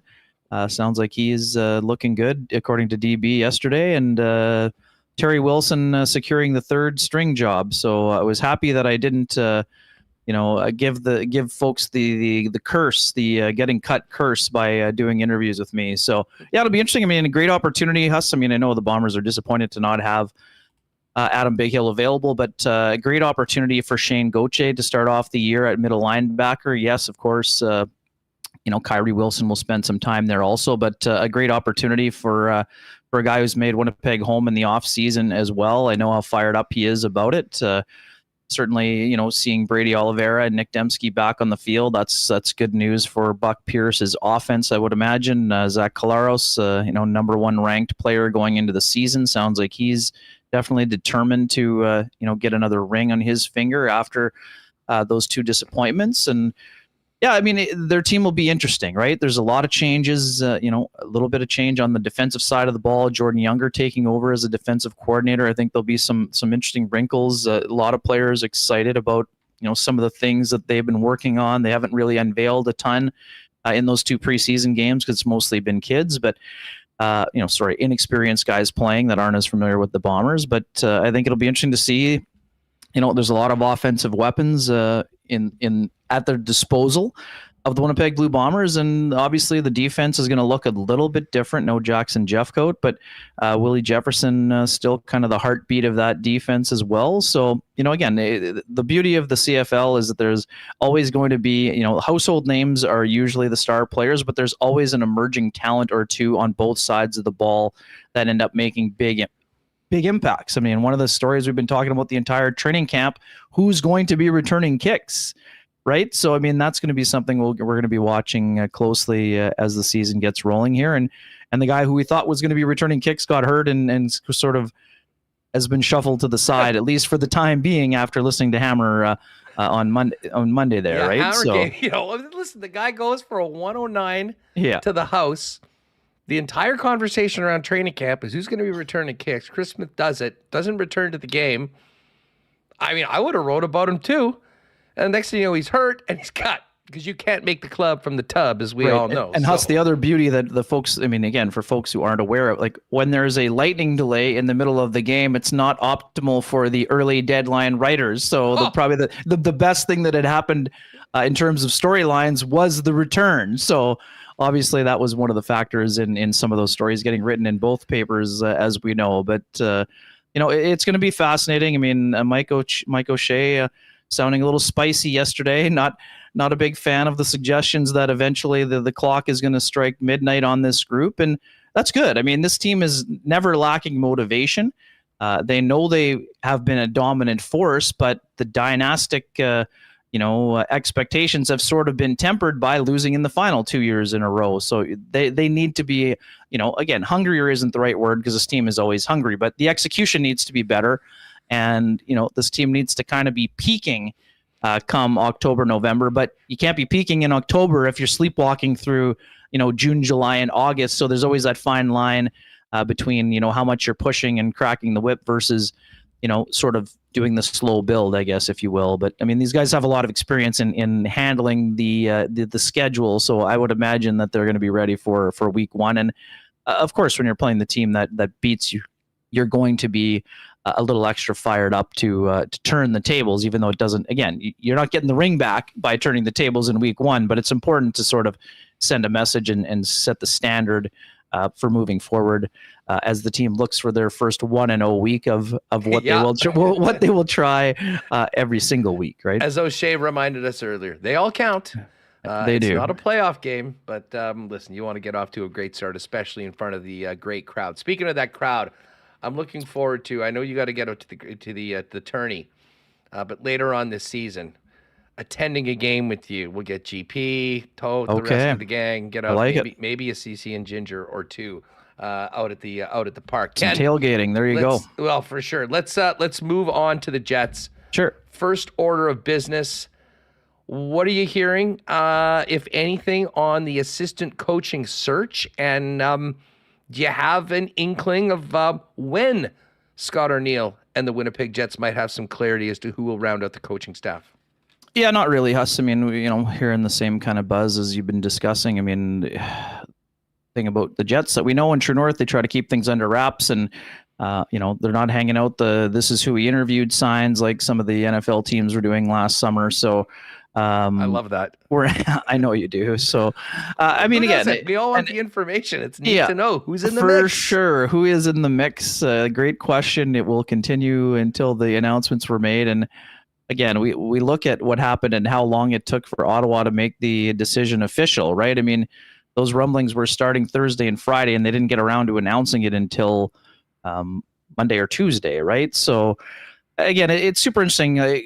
We listened to Scott Arniel. He wanted to get it done probably sooner than later, but now, Huss, the flip side of that coin is that now that you've, got to this stage of the game, now you see what happens in Toronto with Lane Lambert going in as an associate. Now Dean Chenault is available. Guy Boucher, there's still question marks over whether he's going to return or not. Look at Seattle with Dan Bilesma coming in. You've got the potential for Jessica Campbell to be promoted. Maybe Stu Bickle. What does that mean for someone like Jay Leach, who's highly regarded as one of those younger up-and-comer coaches? Yes, lots of experience at the American League level. You don't know still what's going to happen in San Jose. Will it be David Warsofsky? Will it be Marco Sturm? There's a few other names kind of twisting in the wind. And what we do know, Huss, is that there are quality candidates that have reached out to Scott Arniel. I got a text from someone outside the organization saying that, Winnipeg has attracted quite a bit of talent in this search. Now, whether that's the person's first choice or not, or what the negotiations have been like with Scott Arniel, that we don't know. We know that the focus is kind of this week is on the combine. But again, I would imagine conversations are still being had. And I mean, ultimately, Huss, there's going to be some decisions that need to be made at some point, right? I mean, we're trying to connect the dots, and we naturally think, I've said from the very beginning, I thought Dave Haxtell was someone that makes a lot of sense.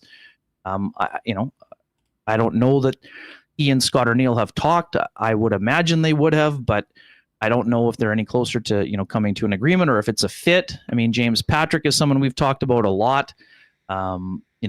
Would he prefer to run his own program with the Victoria Royals, or is he maybe, excited to maybe potentially get back to the National Hockey League level? That we don't know. Only James knows that, and the people that he has spoken to.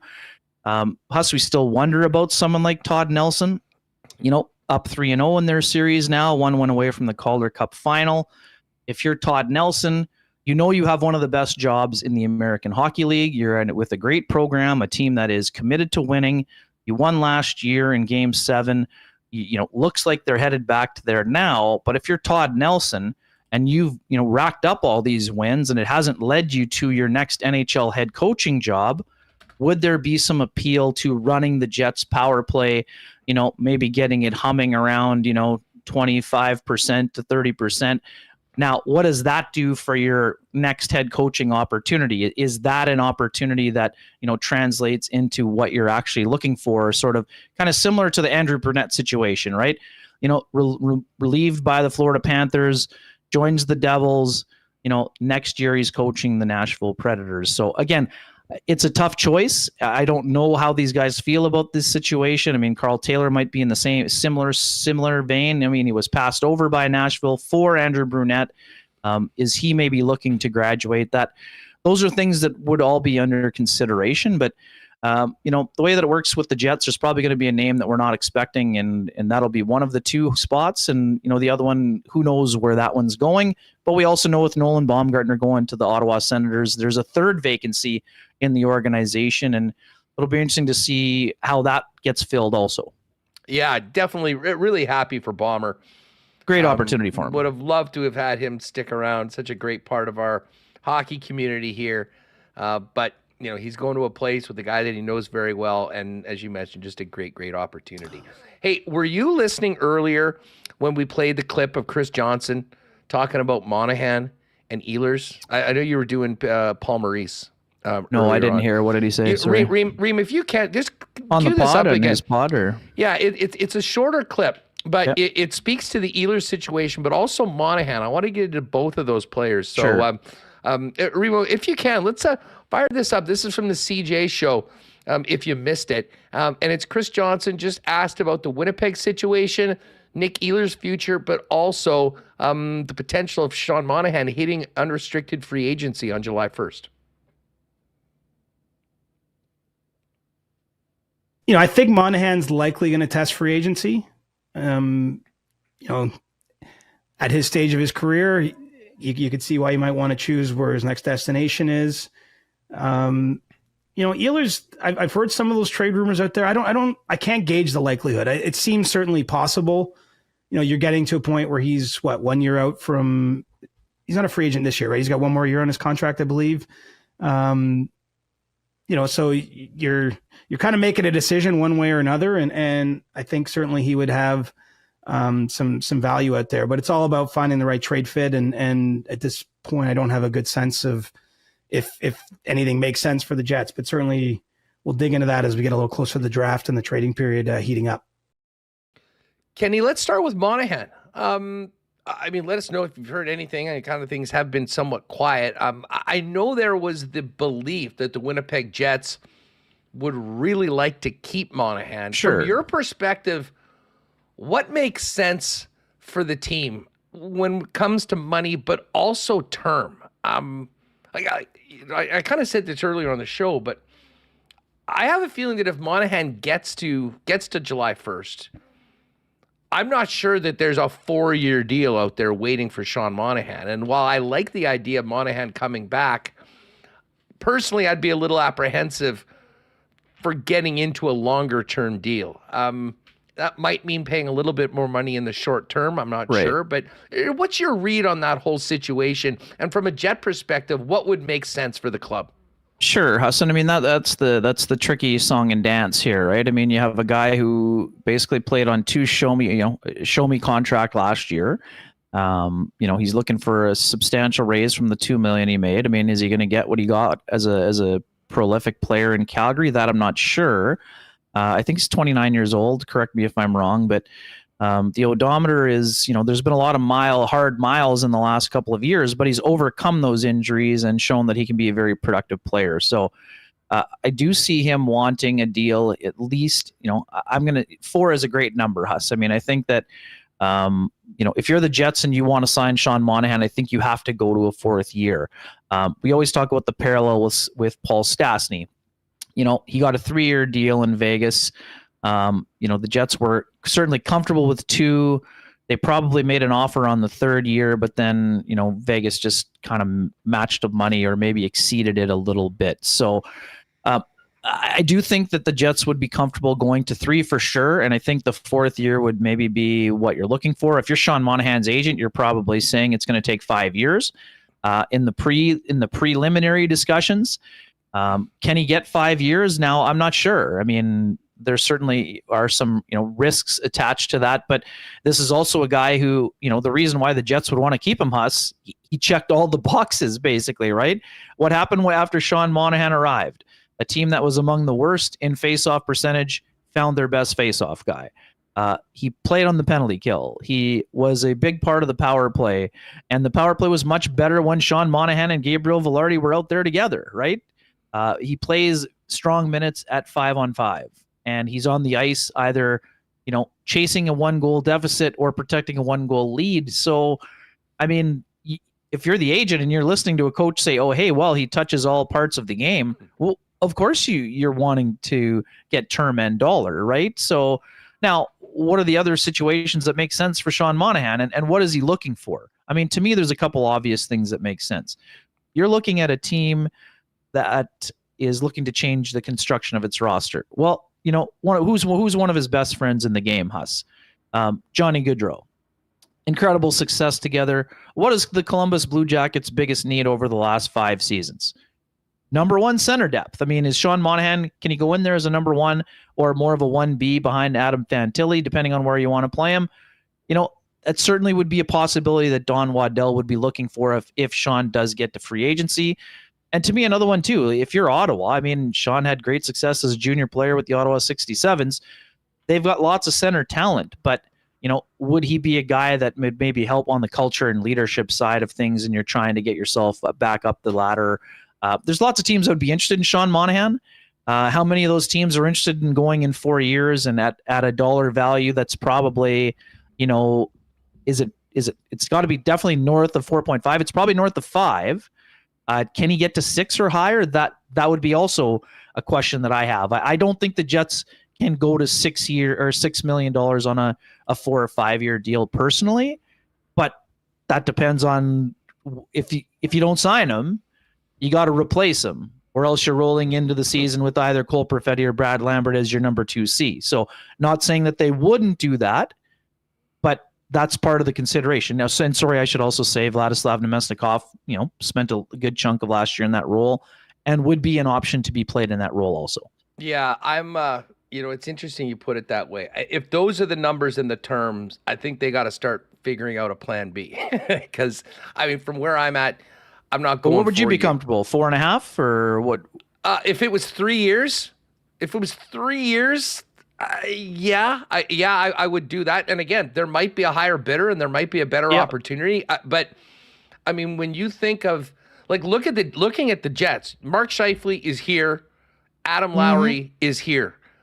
Like, if Sean Monahan is in that role, how long is he your number 2 center? Sure. What does that do to younger players? Maybe not immediately ready right now in October, but later on this season, next year, the year after.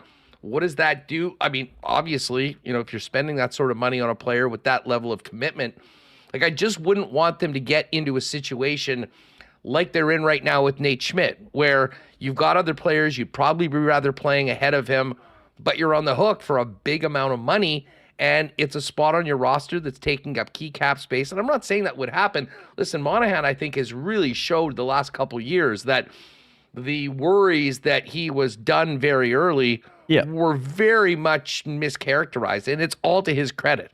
I mean, he had a 1-year deal at 1.9 last year, far exceeded it, earned the Montreal Canadiens some great draft capital and coming here and made an impact here in Winnipeg.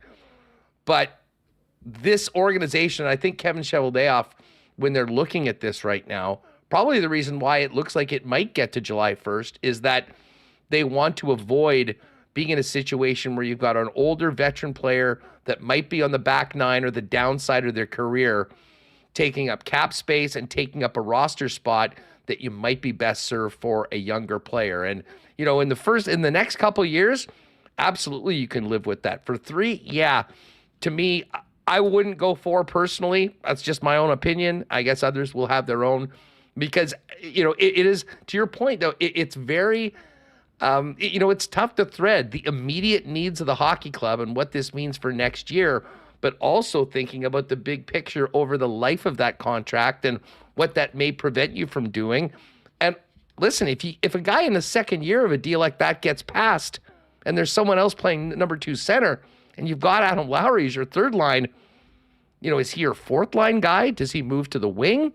There's all sorts of things. And that's why this is going to be something that I think takes a little bit of time. Although I wouldn't be surprised, Ken, and again, this is just sort of me reading the tea leaves, as we see more and more guys on the other side of 30 get to free agency, it's not like it was 5-6 years ago where teams were just more than happy to throw out the dollars in the years. And despite the fact that he had the great season last year, I'm not sure there's a team that's out there saying, we got 4 for you right now, come on down. Yeah, I mean, that's the interesting part, right? I mean, but when you're also talking, I mean, Huss, you talked about it right off the top. When you're talking about Scheifele and Hellebuck, can you afford to wait till the third year for whether it's Brad Lambert to grow into that job, right? I mean, the best chance at the window is probably earlier in those 7-year extensions than later. Not to say that they can't, improve as the contracts move along, but your best chance is when those guys are probably in their low 30s rather than their mid to late 30s, right? So that's the threading of the needle that you talk about it. And Nikolai Ehlers, that's a great transition, right? So, it's easy to see. We see what's out there. We see what's on social media. We see, and we talk to people, whether it's, people in the hockey business or people that are just fans. Nikolai Ehlers didn't have a productive playoff, but for everything we talk about Nikolai Ehlers, if the Jets choose to move on in a trade for Ehlers, that's 25 even strength goals the organization that didn't score a lot is going to have to replace. So how many of those goals is Brad Lambert replacing? How many more goals can Cole Perfetti have outside of the 19 he produced in the 74 games, I want to say? So, I mean, that's the other part of the equation. So, I mean, it'll be fascinating to see what happens. And to me, Huss, it comes down to what the offers are on Nikolai Ehlers. If the Jets can improve their hockey team, which is hard to do given the play-driving abilities of Nikolai Ehlers, of course they have to listen and consider it. But we've seen the Jets take guys in the last year of their deals and use them as self-rentals. So I wouldn't rule that. To me, it's still a 3-outcome scenario. Self-rental, extension, or trade. All 3 would still be on the table. And it's not like they have to decide on the draft floor. I mean, obviously, Nikolai Ehlers is probably the player that gives them their best chance to get a player and get back into the first round. But the Jets aren't going to, treat this as a hard deadline in June. They can keep Ehlers. And again, is there a risk attached to that? Sure. Could he get hurt? Sure.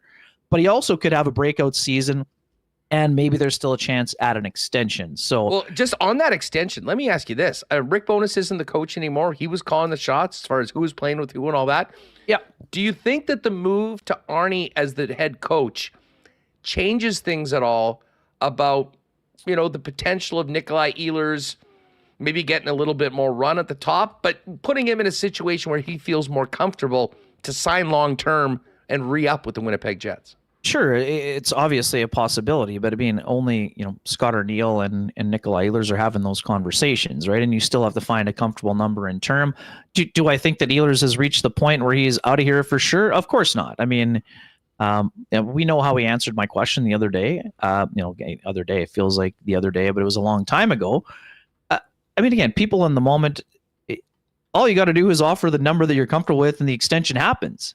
Right. But it's not as easy as that. If it was, the extension would already, be getting closer to getting close to being signed. But to me, I don't think that there's anything acrimonious on the two sides. Would Ehlers like more ice time? Of course. But he spent less time. He's not a guy who's constantly banging on the table saying, I don't know why I'm not playing more. That's not not really in his DNA. But at the same time, you got to produce. And I think Nikolai Ehlers is a guy that, I've said this before, I think he can be a 35, 40 goal, 80 point kind of guy if he's on the first power play and is getting first line minutes. But also too, can you find a team out there that's willing to trade for him, with the caveat of maybe having the opportunity to negotiate an extension? And then what does that mean in the big picture? But Huss, that's super dangerous. I've already talked about the even strength production, which is so critical. The Jets we saw in the playoffs, Huss, they need to get faster. So if you're going to trade your fastest player, how are you getting faster, right? I mean, that's the other part, that's the other part of the equation. What are you getting back? And, yes, you're probably adding Brad Lambert. That is going to help your speed quotient for sure. But, I mean, even down the road, Rutger McGroarty and Colby Barlow are both not burners. They're both working on their skating. And they're going to be arriving in either the next year or two, most likely. So it's going to be interesting. Again, that's the other part of threading the needle with what they're going to need to bring in to improve their roster to compete with the likes of Colorado, Dallas, and all the other teams that are going here. And us, I was talking about this just a little while ago. I mean, we talk about the lessons the Jets have to learn. How about the lesson the Oilers learned from losing to the Jets and getting swept in the Canadian North Division year? Look what's happened with them since that time, bringing in Ekholm and having that number one defenseman they were kind of lacking, but they still had to develop Evan Bouchard over the last couple of years. They had to go out and get Zach Hyman. So things sort of can change quickly, but a lot of it to me is related to roster construction, and that's the big challenge for Kevin Cheveldayoff this summer. No doubt about it. Okay, Wiebe, we got to run. Yep. There's no expanding on it, but I need a Stanley Cup pick for you. Okay, who wins no and in problem. how many games?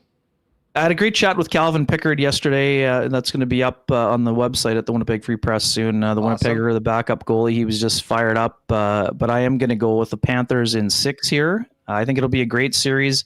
I was in the building in 2022 for the Western Conference Final. It was electric. Connor McDavid scoring, less than a minute in. Canada's drought stretching back to 93. It could happen, but I think that the lessons learned by the Panthers last year and the fact that they're much healthier this year going into the Stanley Cup Final, I think they're going to win a very tightly contested series, but could be wrong. 10-4 so far, Huss. I hope I can get it to 11-4, but we're just going to do our best and enjoy the final. And to Mr. Neufeld and company, and enjoy the season. Hey, good luck at the Grey Owl. We'll miss you tomorrow, but again, we will look forward to seeing you at the ball game, and we will definitely get the crew out for a little Bomber action very soon with the season starting tomorrow. Ken, take it easy. Speaking of the weekend. Bomber game tomorrow, for all you tailgaters, you better make sure you stock up on your little brown jug before your pregame festivities tomorrow. We're not just for the showboats or the champions. We're here for the good ones, the ones who work hard and show up for others, not to get recognized, but because it's the right thing to do. We'd like to think that our good intentions show up in our beer. We keep working to perfect it, not because we want fame or fanfare, but because you deserve it. 1919, the good you deserve.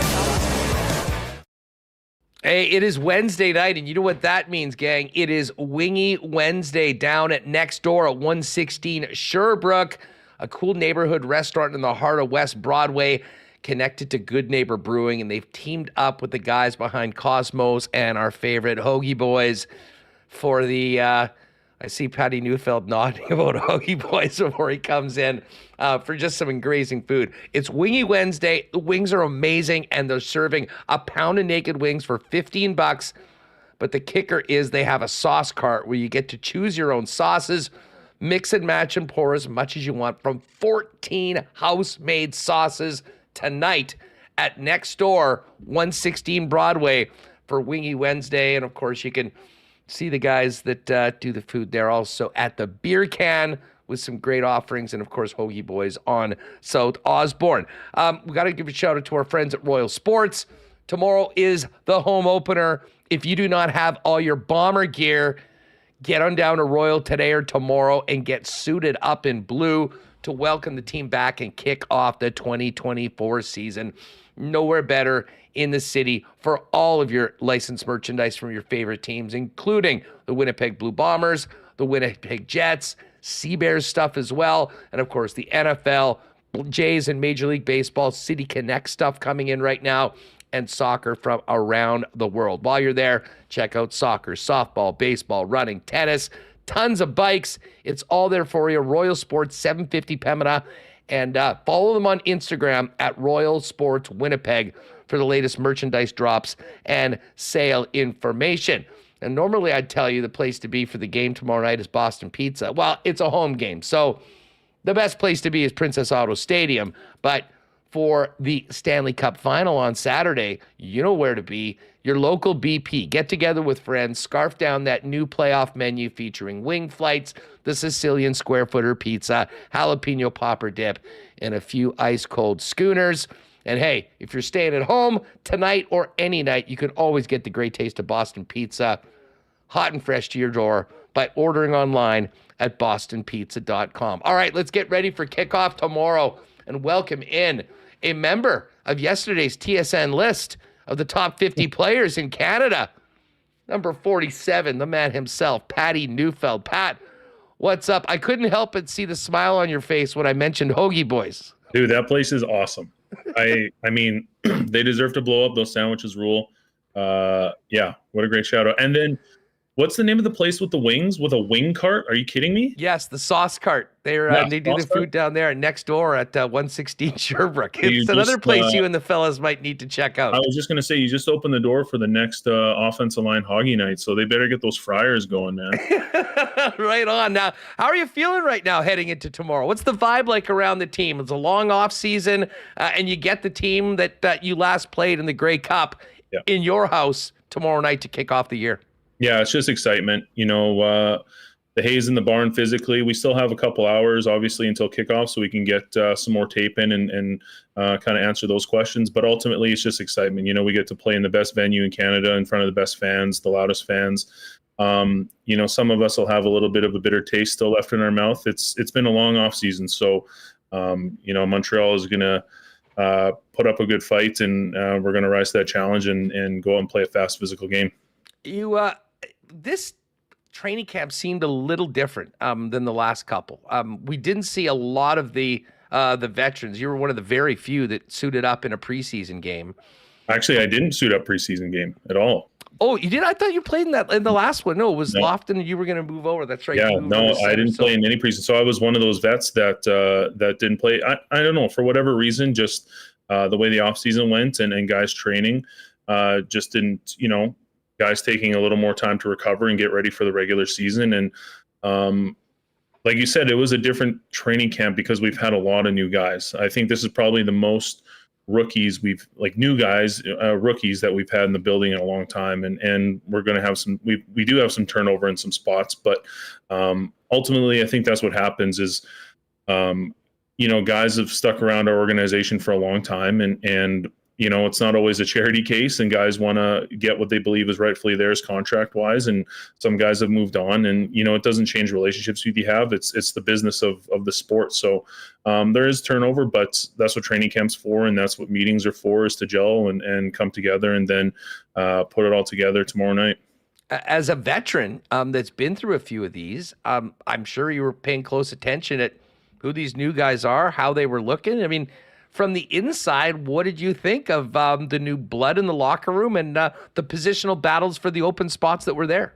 Yeah, that's the thing that was the most intriguing was the competition this year training camp. Not that our other training camps haven't been competitive, but when you have that many kind of open spots for competition, I think that raises everyone else's level. So, you know, seeing the competition at guard, at a tackle, at corner, on the defensive line, everyone had to raise their game up because the stakes are that much higher for a starting job. So it's going to be great to see, you know, a different color jersey out on the field now that the Bullets are live, and then see those new guys go out and show what they got and go play Bomber style football.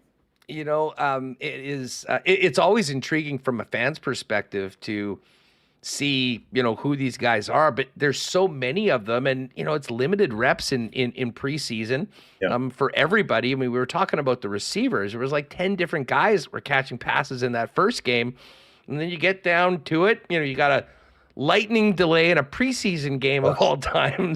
Just what everybody wanted. Right. And then, but this week, Pat, I mean, a real quick turnaround for both teams. I mean, from the final preseason game, Kyle and his staff making the roster decisions on Saturday, and you are right back in it. Does this feel like game week as it normally would be, or is it a little different in week one, especially with such a short time turnaround from the preseason? That's the thing. The quick turnaround kind of made everything feel a little more expedited. You know, we're pretty lucky. We do have still a good core of vets around, but you know, for those new guys, it's a crash course into the CFL, where not every week you're going to get 2 days off or a day off. It's, you know, sometimes you're going to be rolling, you know, on a 4-day week. So, you know, our training staff does a tremendous job of keeping guys healthy. But I think the biggest thing is mentally, is making sure we know all the little adjustments. And, I don't know if you've been watching, CFL defenses, and Noel Thorpe, he does a ton of different shit. So making sure those young guys and those new guys understand the kind of adjustments that have to be made, I think is the most critical. But, those are just parts of what this game is about. And ultimately it's when the whistle's blown, it's just going out and doing what you've been doing for a long time. Pat Neufeld of the Winnipeg Blue Bombers with us ahead of tomorrow's home opener, 7:30, Princess Auto Stadium. One of those holes was left when one of your longtime running mates, Jamarcus Hardrick, went to the Riders of all teams. Tell us about Eric Lofton, how he's fit in, and the challenges for an offensive line as a whole to replace a player that was such a mainstay like Jamarcus. Yeah, losing him is tough. He was one of those guys I was thinking about when I was talking the business side of things, and happy that he got what he deserves. Just not happy it's with Saskatchewan, obviously, but Eric has played a ton of football with different organizations in the CFL, and he was with us in the 22 year and definitely learned our terminology, our scheme, our playbook, kind of our style of play. So the biggest thing with E and myself is just that communication that kind of Yoshi and I took for granted, where it was more so on the seeing the picture the same way and going out and executing. So, we'll kind of figure things out sometimes on the fly out there, but he's a seasoned pro. He's played a ton of great football. He's a tremendous athlete, and we have all the confidence in the world in him, and stand-up dude. Can't wait to go and play next to him. Hey, let me ask you about the changes on the coaching staff. And I know you're not in the defense and, mainly not in, doing, kick return coverage or things like that. But how's Mike Miller done in the transition to special teams? And what sort of energy has Jordan Younger brought as the DC? Yeah, Mike is he's still a really close friend of mine, and obviously wishes he could still be playing. And obviously I wish he was still playing, but to transition to that role is awesome. Guys immediately would run through a brick wall for Mike. Knowing his past in the CFL, the things he's accomplished, the kind of person he is as a father, as a teammate, as a husband, guys are going to run through a brick wall for Mike. And I think any new coach kind of is just a little jittery speaking in front of a big room, but Mike got those jitters out really early, and he got back to doing what he does best, and that's getting guys ready to go play and inspiring guys. So super excited, super happy for Mike. And, we don't spend a ton of time dealing with the defensive side of the ball, but I think guys are really fired up to have JY calling defense and scheming some new things up. And I think it's pretty cool too that, he still has Richie to bounce things off of, and Richie's still out on the field, energetic, hollering at people, making sure guys will end up doing the right thing. So, Richie's a consummate coach, and I think the ability to have him and JY together is going to be really great for us. Patty, I had to chuckle when you mentioned about running through a brick wall for Mike Miller. He figuratively ran through more brick walls than maybe anybody in CFL history through all those years in special teams. I mean, if there's a guy that has some tape to show what he's looking for, he is the specimen and the best example you could possibly have when you're talking about those guys going out and making impact plays when it comes to special teams. And that's exactly it. He's the greatest special teamer of all time. Most special teams tackle in CFL history, and no one did it better than him as a free agent guy from Acadia. One of few players from the Maritimes that have come out and made a solid career for himself. And he's the last person that'll ever talk about himself or what he's done on the field, but the guys who've played with him, the guys who played against him, know exactly what Mike was about. And that's kind of the attitude Mike has brought to special teams. I think he's trying to pull out what he's passionate about on special teams and kind of drive it into what we have in our special teams room. So it's just going to be a gritty, grimy special teams units, and they're going to run down there and they're going to run through some brick walls and make some plays and hear some pads popping. Pat Neufeld's with us. From all accounts, QB1 looked amazing during training camp practice. We didn't see you in the preseason. You get a front up look. I mean, how's Zach been right now, and how ready is he and the offense to go tomorrow when you get another crack at the Owls? Yeah, he's extremely dialed in. He's so concise. He's so detail-oriented that you can't help but be motivated and inspired by a guy like that. So, he's going to leave no stone unturned, and I know he's got a fire burning deep in his belly, and he's such a competitor, man. Once the lights turn on and we get in that huddle, it's all business with Zach, and he really can go out and make things happen, whether we're in the most adverse situation or we're up by a lot. He's going to go out and be the same kind of dude. So it's always a pleasure to block from up front because we know what he can do with the football, throwing it down the field and putting us in the right spot as an offensive line and making sure we're firing all cylinders. So I know receivers are super pumped. They're dialed in, and we're going to be ready to roll and go out and face a really good Montreal defense. Hey, congratulations on cracking the top 50 list from TSN, along with 10 Blue Bombers, and I think 3 of the top 4.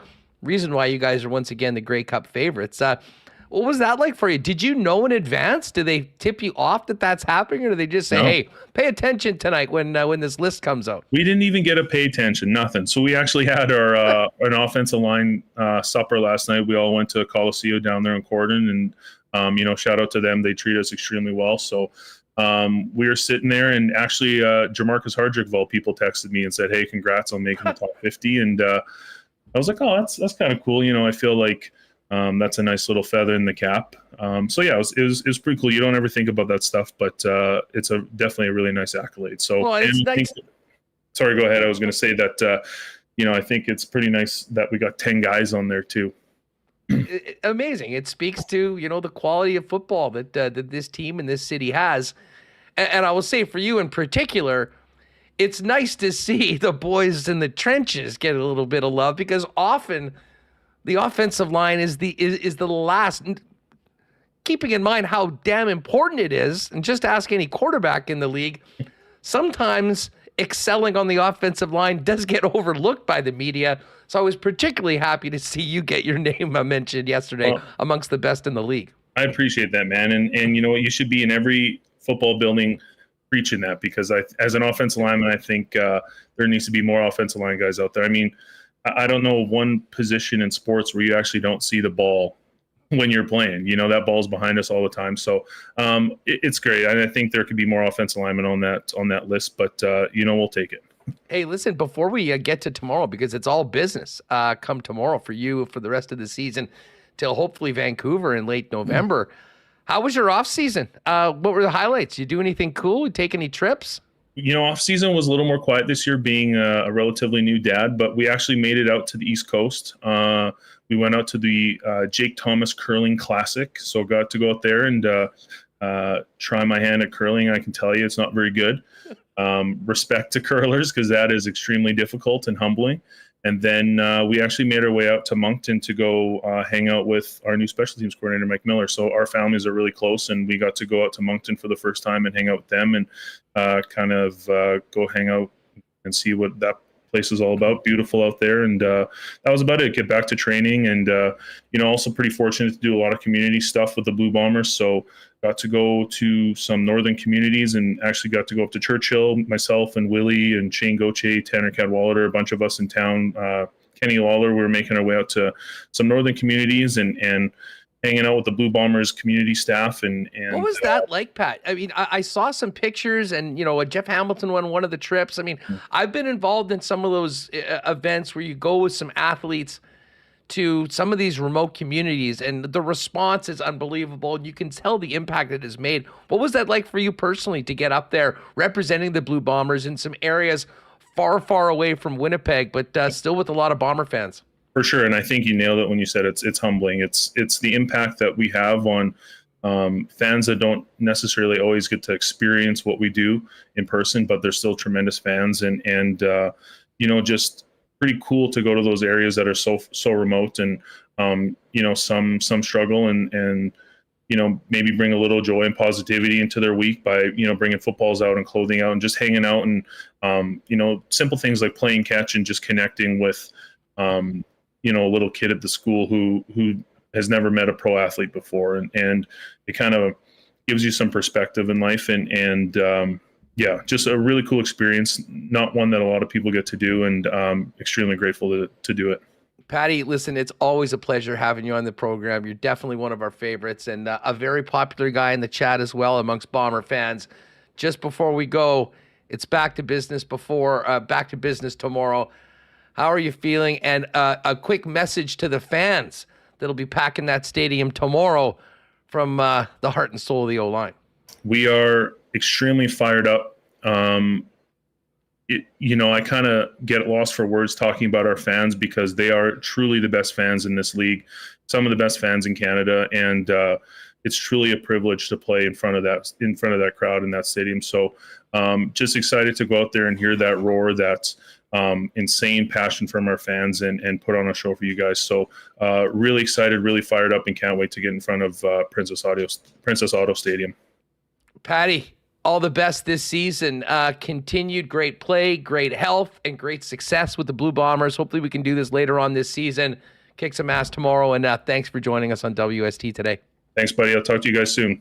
Good stuff. There it is. Patty Neufeld, 47 on the top 50 list last night. One of 10 Blue Bombers amongst the CFL's best.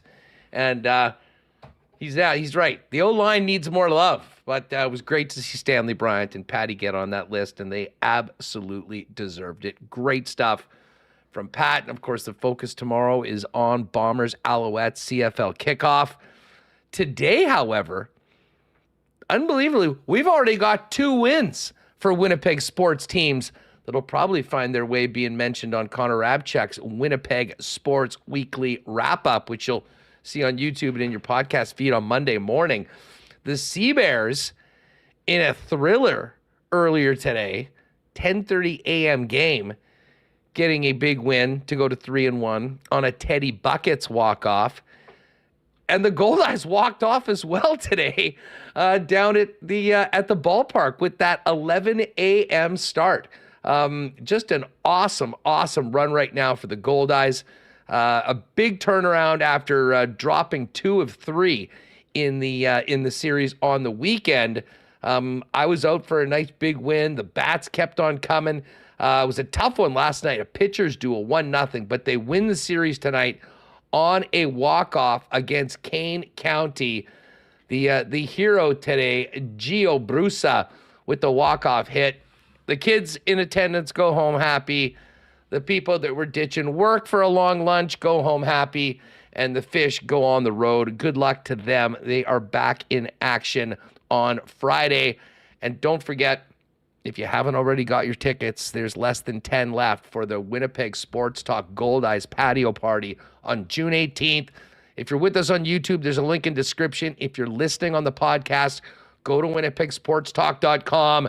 Get your tickets. Just signed off. The koozies will be ready. Everyone will be getting a free WST Coolbet koozie as well to put that little brown jug in, and it should be a lot of fun. Really looking forward to that. And shout out to the Goldeyes, Andrew Collier, the entire gang down there.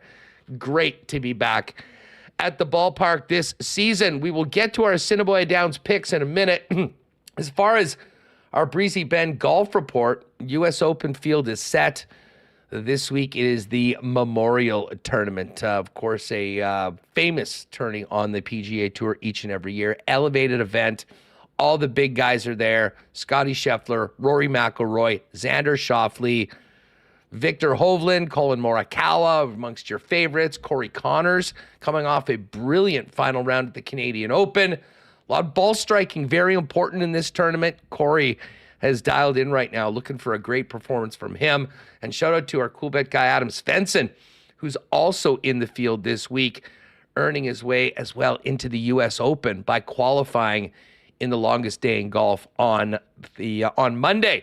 A huge thanks to Breezy for their support of Winnipeg Sports Talk. If you're looking for more information on potentially making Breezy Bend one of Winnipeg's top private courses, your longtime golfing home for you and your family, get in touch with our pal Corey Johnson at the clubhouse, and you can find out more online at breezybend.ca. All right, let's get Remis back in here. We'll get to the Coolbet Lines, and we got some picks to make for the track tonight at Assiniboia Downs with the first Wednesday of live racing throughout the year. We're now Monday, Tuesday, Wednesday. Patty's such a beauty, but man, it was hilarious when I mentioned Hoagie Boys before we brought him on and saw his eyes light up. A big favorite for the Bomber O-line. Yeah, I saw that, Huss. We can see the greenery. You mentioned Hoagie was like, oh, Hoagie Boys. Oh, yeah. Whoa. I'll be honest, I been like meaning to get over there. I just haven't. And I know they're on the delivery apps too, so I got to make it a goal. I don't know what thing is. I look at the menu. There's so much good options, like so many good options. I don't know what to pick. What do you get there? We're going to have to rattle off a few. We'll set it up. The timing of everything is tough. In fact, maybe you'll be the pickup guy. I'll set it up. You can go pick it up. You can rip one by to me before lock shop, get back to your place, and we can do a little review on WST of some of our favorites. Let's get to the Coolbet Lines. I'm looking forward to having Pat Gregoire, who often joins me on the lock shop. He's one of our golf guys, and Patty and I did our golf picks today. He's going to be jumping on the show tomorrow, kicking off a couple of big promos we're doing with Coolbet this year, but also want to thank them for their continued support of Winnipeg Sports Talk and making draft week in Vegas possible. So we're going to have Patty on the show tomorrow with some CFL promos and a way that if you are a cool better like we are, you can win your chance to join me at the Labor Day Classic in Regina by just sending in some of your CFL bets. So we'll give you all the information on that tomorrow on the show.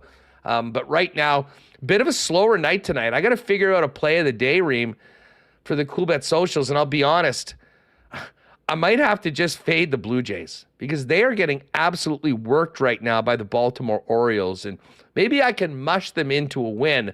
And I know Barrios is on and he has been great. But the Orioles, the way they're playing and the way they're taking care of the Blue Jays, even money underdog tonight, kind of hard not to look at Baltimore at plus 100 and pull the trigger. The Blue Jays are not a good team, as they're spending, like $200+ million for this last place roster. You know, they've had this management group in place for almost 10 years now. We're going to overhaul it. We're going to build a sustainable winner. It hasn't worked out. The ballpark looks great. Gotta love the new renovations, but I wonder if there's something brewing behind the scenes. You can't be happy spending all this money on this team that's not producing. But it's so funny, like you listen to the management speak and stuff, and it seems like everything's going according to plan to them when clearly it's not going so hot. So I'm curious how this is going to work out. I think the fan base is going to turn pretty soon. And I'm fascinated by what's going to happen at the trade deadline and with their two, I don't even want to call them superstars because I don't think they've approached that level, but Guerrero and Bichette, their contracts are, going to be up for renewal soon. And what are they going to do with those guys? Fascinating. I think the Blue Jays are. No, there's no doubt about it. Again, Jays minus 118 tonight. The Orioles even money. As far as the Cup Final goes, it's been wild watching the way this line has just drifted more and more towards the Florida Panthers. The series opened up. The line was available as soon as the Game 6 of the Oilers-Stars series was finished. Florida opened up at minus 125 favorites, and the Oilers were plus 105. And, between the Lock Shop and EST, there's a ton of cool bettors in Alberta. I thought, if anything, they might bet the Oilers down. It's gone the other way. Right now, the series total, it was as high as plus 120 earlier when we did the Lock Shop. It's come back to plus 119. But the Oilers still a significant underdog at plus 119 for the Cup Final. The Panthers minus 143. And the Oilers for game number 1 on the road, plus 120 dogs. Panthers minus 141 on the road. Tomorrow, the NBA Finals does get underway. Celtics minus 233 for the series. The Mavs plus 185. And tomorrow's game 1 in Boston at the Garden. Celtics a big 6.5-point favorite, minus 244. And the Mavs plus 202. I mentioned the Memorial. All the futures are there. We've actually got a couple of Lock Shop exclusives as well. If you want to go under the Memorial specials, we've got a 4-play first-round matchups with Benny On, Tom Kim, Taylor Pendrith, and Hollywood Hoagie, the pride of Fargo. That's a 12-1. And we've also got one, Colin Morikawa, Hideki Matsuyama, and Benny On, all to crack the top 20, boosted up to 9-1. If you haven't played, and Scotty Scheffler, of course, the favorite, plus 350. 9-1 for Rory McIlroy and Xander Schauffele. All the odds for the Memorial up at Coolbet right now, as well as everything else we just hit. And if you haven't played there before, use the promo code WST for a chance to win your 100% bonus on your first deposit up to $200. And join us tomorrow where we reveal details of our contest with Coolbet to win a trip to the Labor Day Classic, as well as a 20% boost every week when you bet the Canadian Football League. You can use that right now on futures as well. If you get to the site, you'll see the opportunity to add the multiplier in there. Any CFL bet once a week, you can do that, and just part of the gang at what our friends at Coolbet are doing. All right, Remo, it's time to hit the track. Our first Wednesday out at Assiniboia Downs. And how did you do yesterday with your picks? Pretty bad. No? I think I've hit like 1 or 2 picks correct all year, and I'm usually pretty good, but I don't know. I'm picking exactas. They're finishing like 1 and 3, 2 and 3. I'm getting 2 out of 3 in a trifecta. I'm picking a winner. It's not finishing number 1. It just hasn't gone well for me, Huss. So it's not how you start, it's how you finish. However, it's a long in our season. head-to-head handicapping contest, I do have a significant lead right now because through 6 days of live racing, I am actually in the black right now, slightly after I guess I was down $4 last night, but I did have a nice $16 winner and had a couple real nice runs a little earlier this year. All right, let's get to our picks for tonight. And we've got 7 races. Post time is 7:30 p.m. Of course, free parking, free admission, free good times at Assiniboia Downs. I'm not doing race number 1. Do you have any action on 1? I do, actually. Let me bring up the board here. By the way, as Remis brings us up, this is the HPIBet.com site where if you're at home, you want to put a little sprinkle down on a few of the ponies at Assiniboia Downs, and you can watch it live on YouTube with some great coverage and tips from Kirk and Stretch. Definitely do that as well. Just 5 horses, but a couple that we're very familiar with, including Maybella, the favorite in race 1. Yeah, I'm trying to play it safe here. I went to an exacta with Maybella, exacta box Maybella, and double barrel elite. That's the 2. I don't even know if that would pay anything. I did a $3 exacta. Just want to feel good. Yeah, we got to get a win. I got to get on a the win. board. Those are the got to get. Yeah, exactly. Those are the program selections and the AI smart picks. So maybe I can start off with a win here. Got to feel good. I got you. Okay, moving on to race 2. I'm going to put $3 on horse number 4. This is he's the 3rd ranked horse in the race. Mm-hmm. This is strictly a name bet, but how is I not supposed to put a little something on a horse called A-Ladies? A-Ladies, number 4. Lock it in. $3 to win in race number 2. A-Ladies. I got one of my favorite Beastie Boys songs, by the way.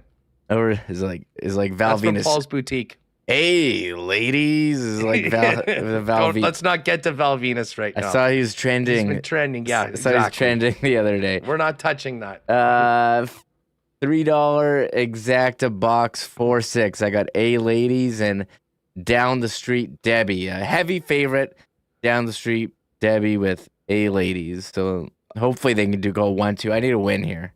Yeah. Okay. Moving on. I've got another win bet for race number 3. Putting $4 on number 4, Hezadoozy. One of my favorite jockeys, Antonio Whitehall, riding Hezadoozy today, opening at 5-2. You got anything on race 3? No, I don't. I have race 4. All right, race 4 as well. We move on. I've got $3 on Pray for Peace. Pray for Peace was an awesome horse last year at Assiniboia Downs. Won its opening race on the 20th, opening night. And I'm looking for another win, although Jeff Fafa, a slight favorite at 6-5. And Mr. Stang as well, 3-1. But I'm going with number 6, Pray for Peace. What about you? Yeah, I got a $2 winner on Big Nick. Going a bit off the board here. Not a program selection, not an AI smart pick. There's a lot. I think this is a tight field. A lot of good horses in there, Huss. I mean, Pray for Peace has been in big race. Jeff Fafa, the big favorite. But I'm going with Big. I got Big Nick. Do you have anything in race 5? Yes, I got a trifecta box. Horses 2 to 4. Again, some really strong horses in this one. Giacometti, Mr. Dazzle, and my Noah, the favorite. And those are the program selections and AI smart picks for this one. Love Mr. Dazzle. Love Mr. Dazzle from last year. Okay, I did one. I always try and have at least one triactor box. I'm going to race number 6. And we are with the 1-4-6. So Westover,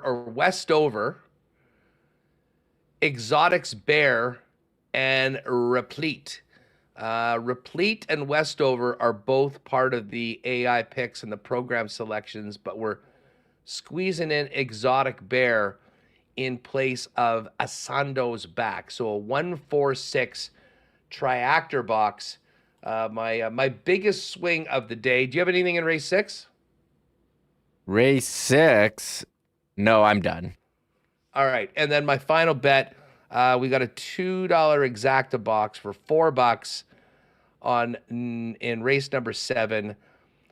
Woke Joke, one of my new favorite horses, got a win for me as part of a combo in the first night of live racing.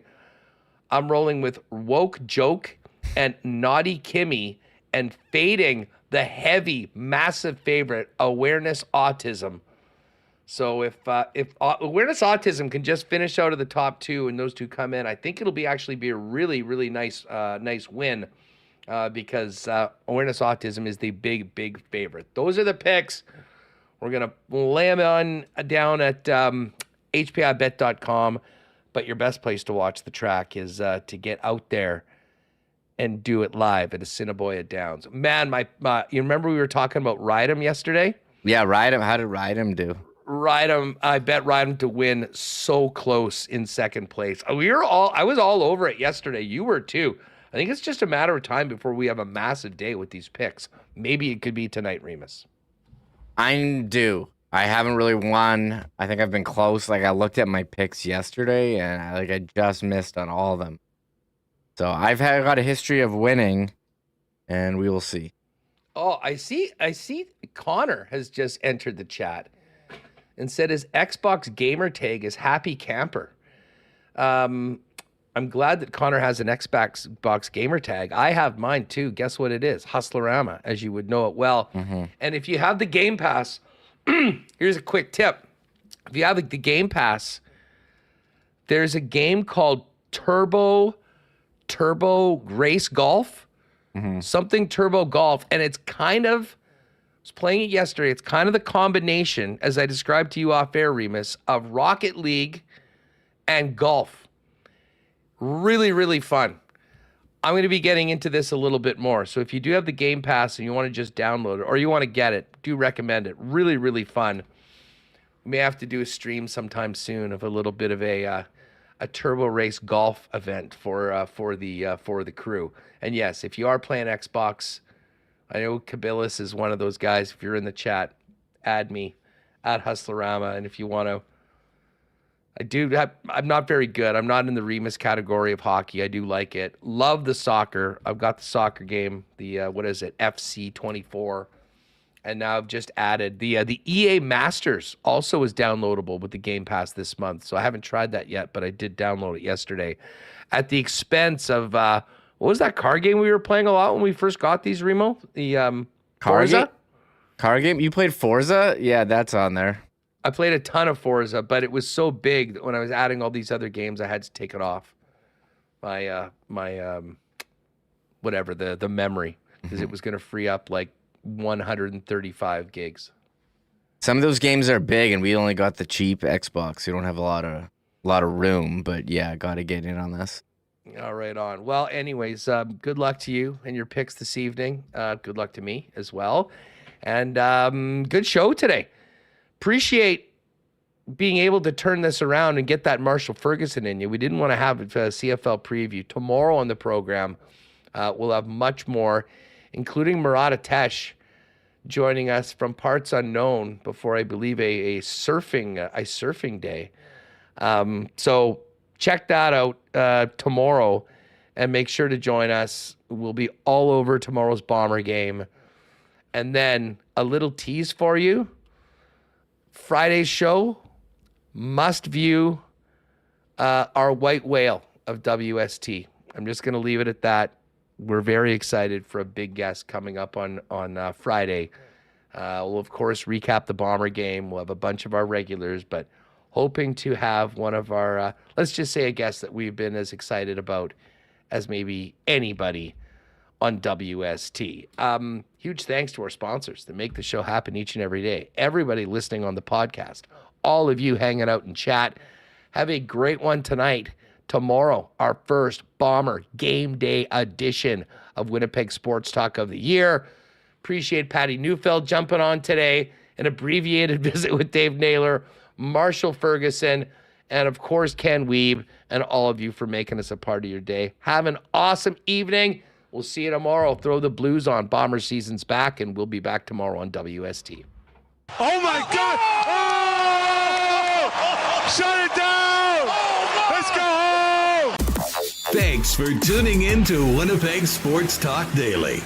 Make sure to subscribe on YouTube and your favorite podcast feed at winnipegsportstalk.com.